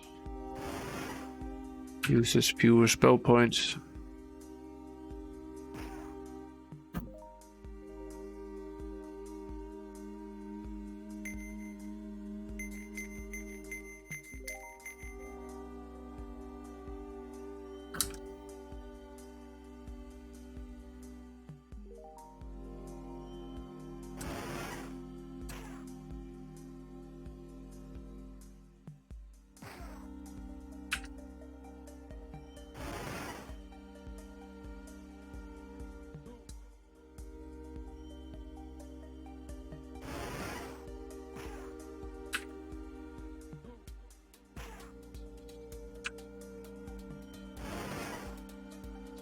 This one is going pretty well. We have him pretty low on health already, and we still have quite a few spell points left. Down he goes. It's 5 down.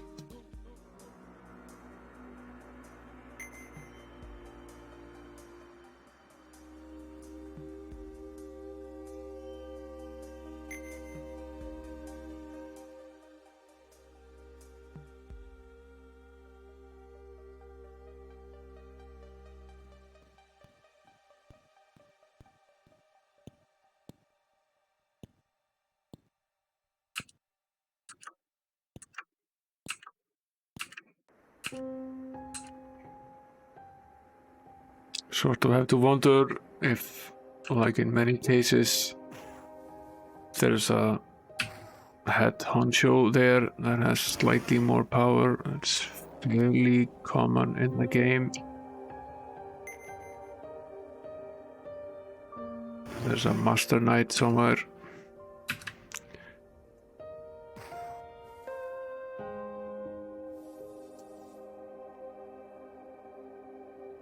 Might be.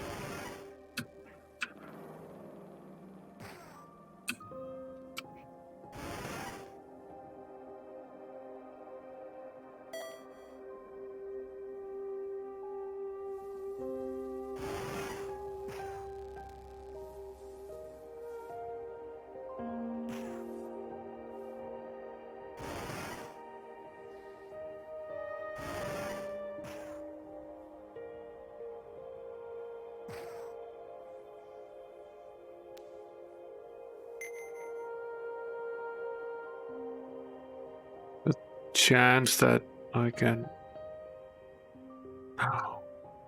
needs more to be revived.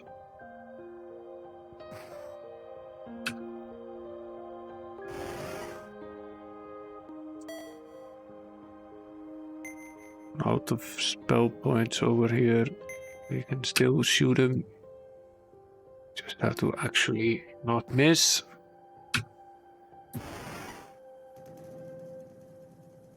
Which is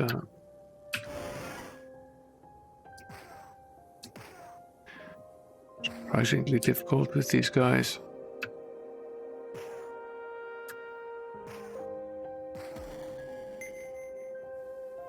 Yeah, good night, Amiga 1200 Gamer. We will probably finish off these guys here, and then I'm going to end the stream after that. See how many more of them there are.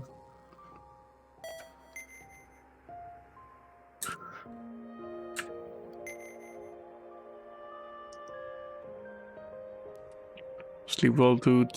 Thanks for coming.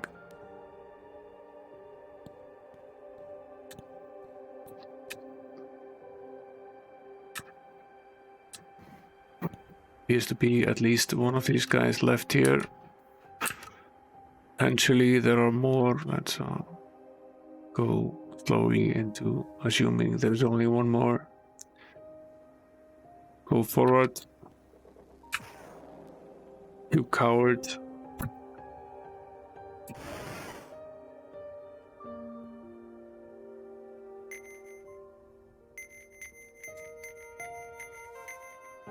Which is pretty much the worst scenario. If we lose the cleric, then things look pretty bad. Need her around to cast Cure Wounds or Power Cure on the rest of the party.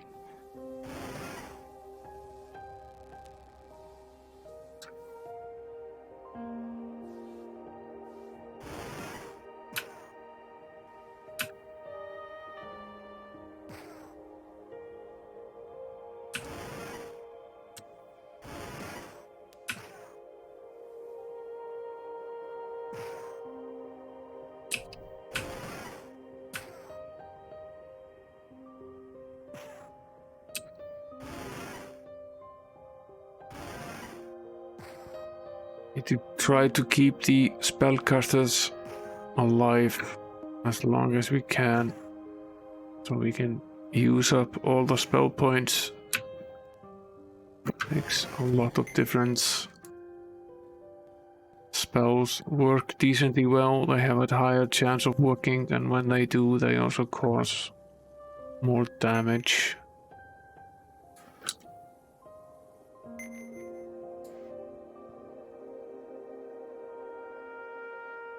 Let's see.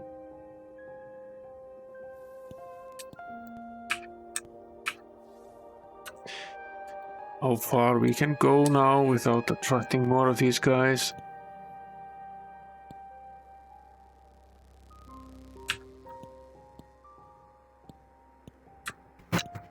Pretty far. There's one guy there. Potentially another one on the other side, but at least there's only one here. Ah, yes. As I assumed, there is a top jouster as well. Usually is when you're dealing with something like this, head honcho kind of guy, and this is him. So what do we do with this guy? Do we have something in our arsenal and do more damage?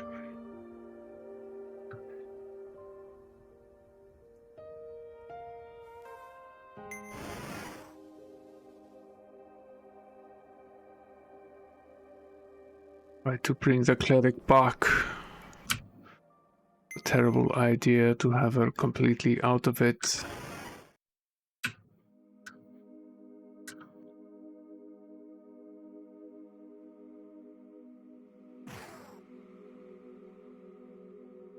This guy is a real pain in the ass.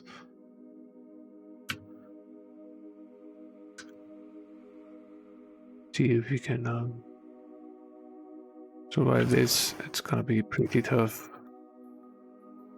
We're gonna need a lot of dumb luck to make it out of this one alive.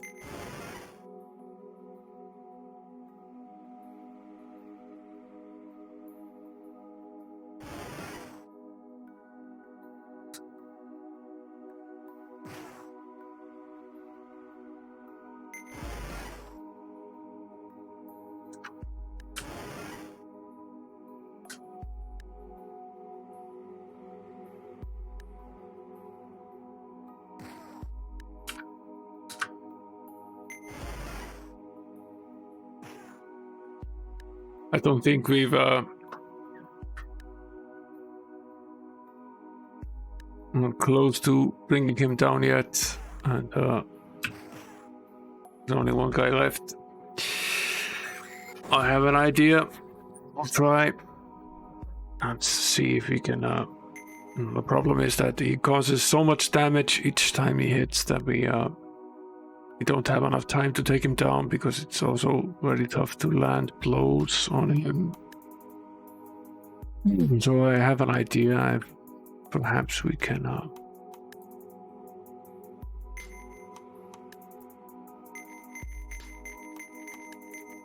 have the power shield, and we can cast that a few times. Obviously we lose quite a few spell points by doing so, therefore reducing the amount of damage we can do by magic. But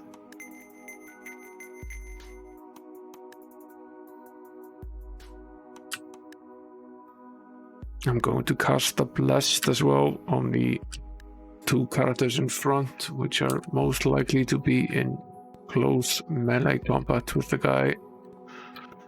Should somewhat increase the likelihood of them actually hitting with the melee weapons. We'll see what this does for us. Potentially it doesn't work at all.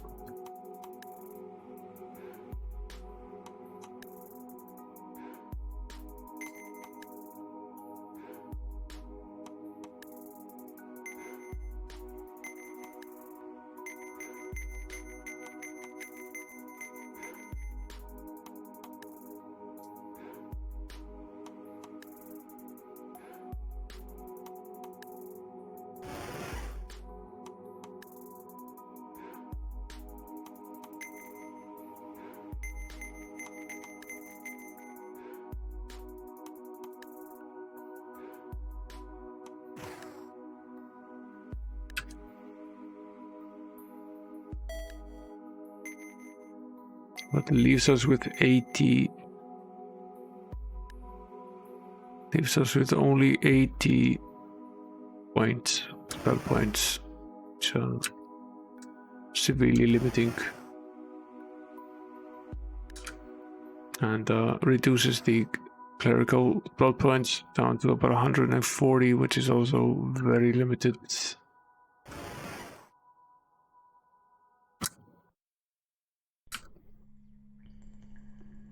So definitely limits as to how many rounds we can go with this guy.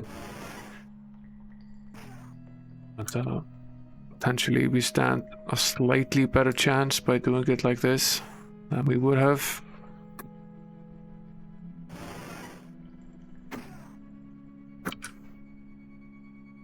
Can't really say we're making excellent progress, but we're making some progress.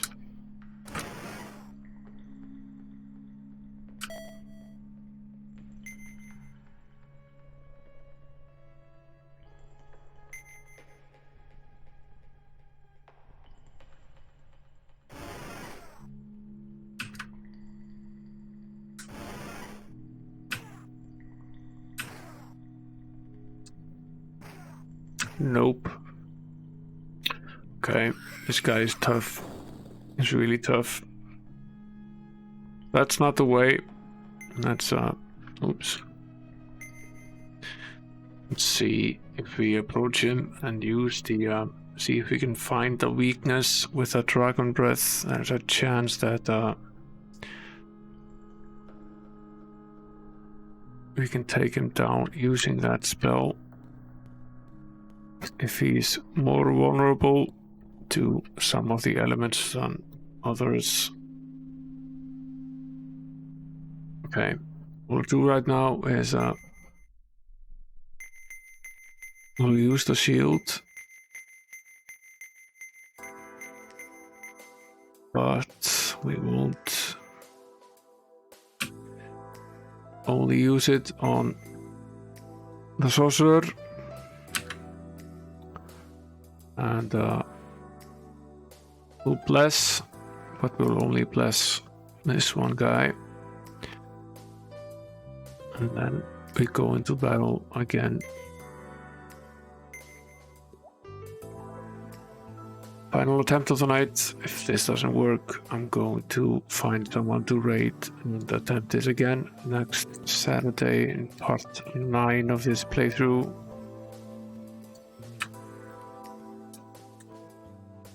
And we need to go back to the drawing board, see if there's anything that we could potentially do. So, we have the Dragon Breath spell, which is, I believe, really the most powerful spell that we can cast here. And we have the option of fire, electricity, cold, and acid. Let's try cold.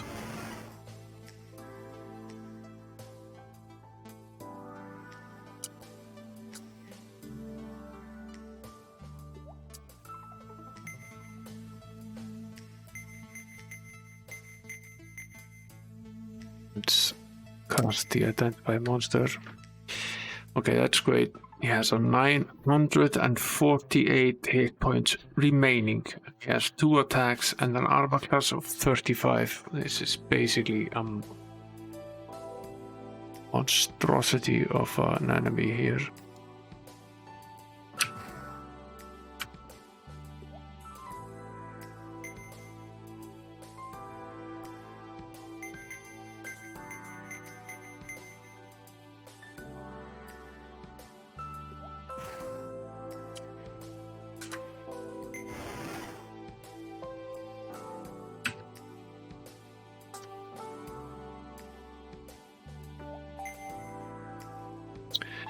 Okay, we brought him down by 100 or so since we tried last time around. It's not completely impossible, but it's incredibly difficult. The cold does seem to work decently well against this guy. So I'm wondering what we have that we could potentially use. I don't think he has any cold spells on him. But he does have the energy blast, which does seem to work somewhat against this guy.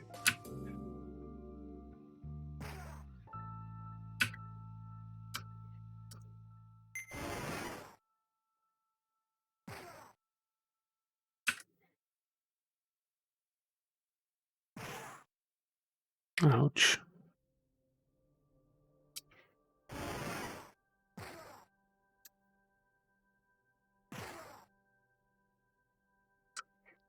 This is our last take. The Dragon Breath spell. Nothing more we can do there. And we don't have any more spell points. And now we're dead. Okay, this guy is tough. As tough as nails. Return to this next stream. I'll load again so I can quit out of the game. Keep the save. I've been at this for 4 hours now, roughly. Yeah. Yeah, good night, Coconut. Thanks again for the raid and thanks for coming.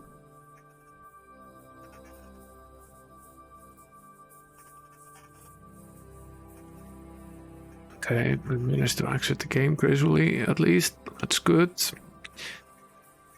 Let's see who's actually on.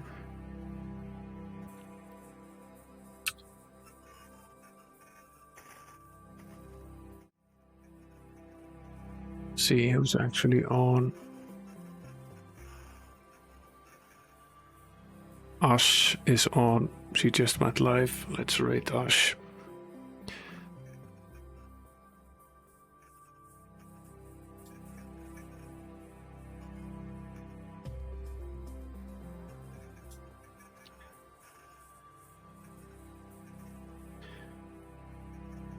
Thanks for coming, guys. You sleep well and have a good night.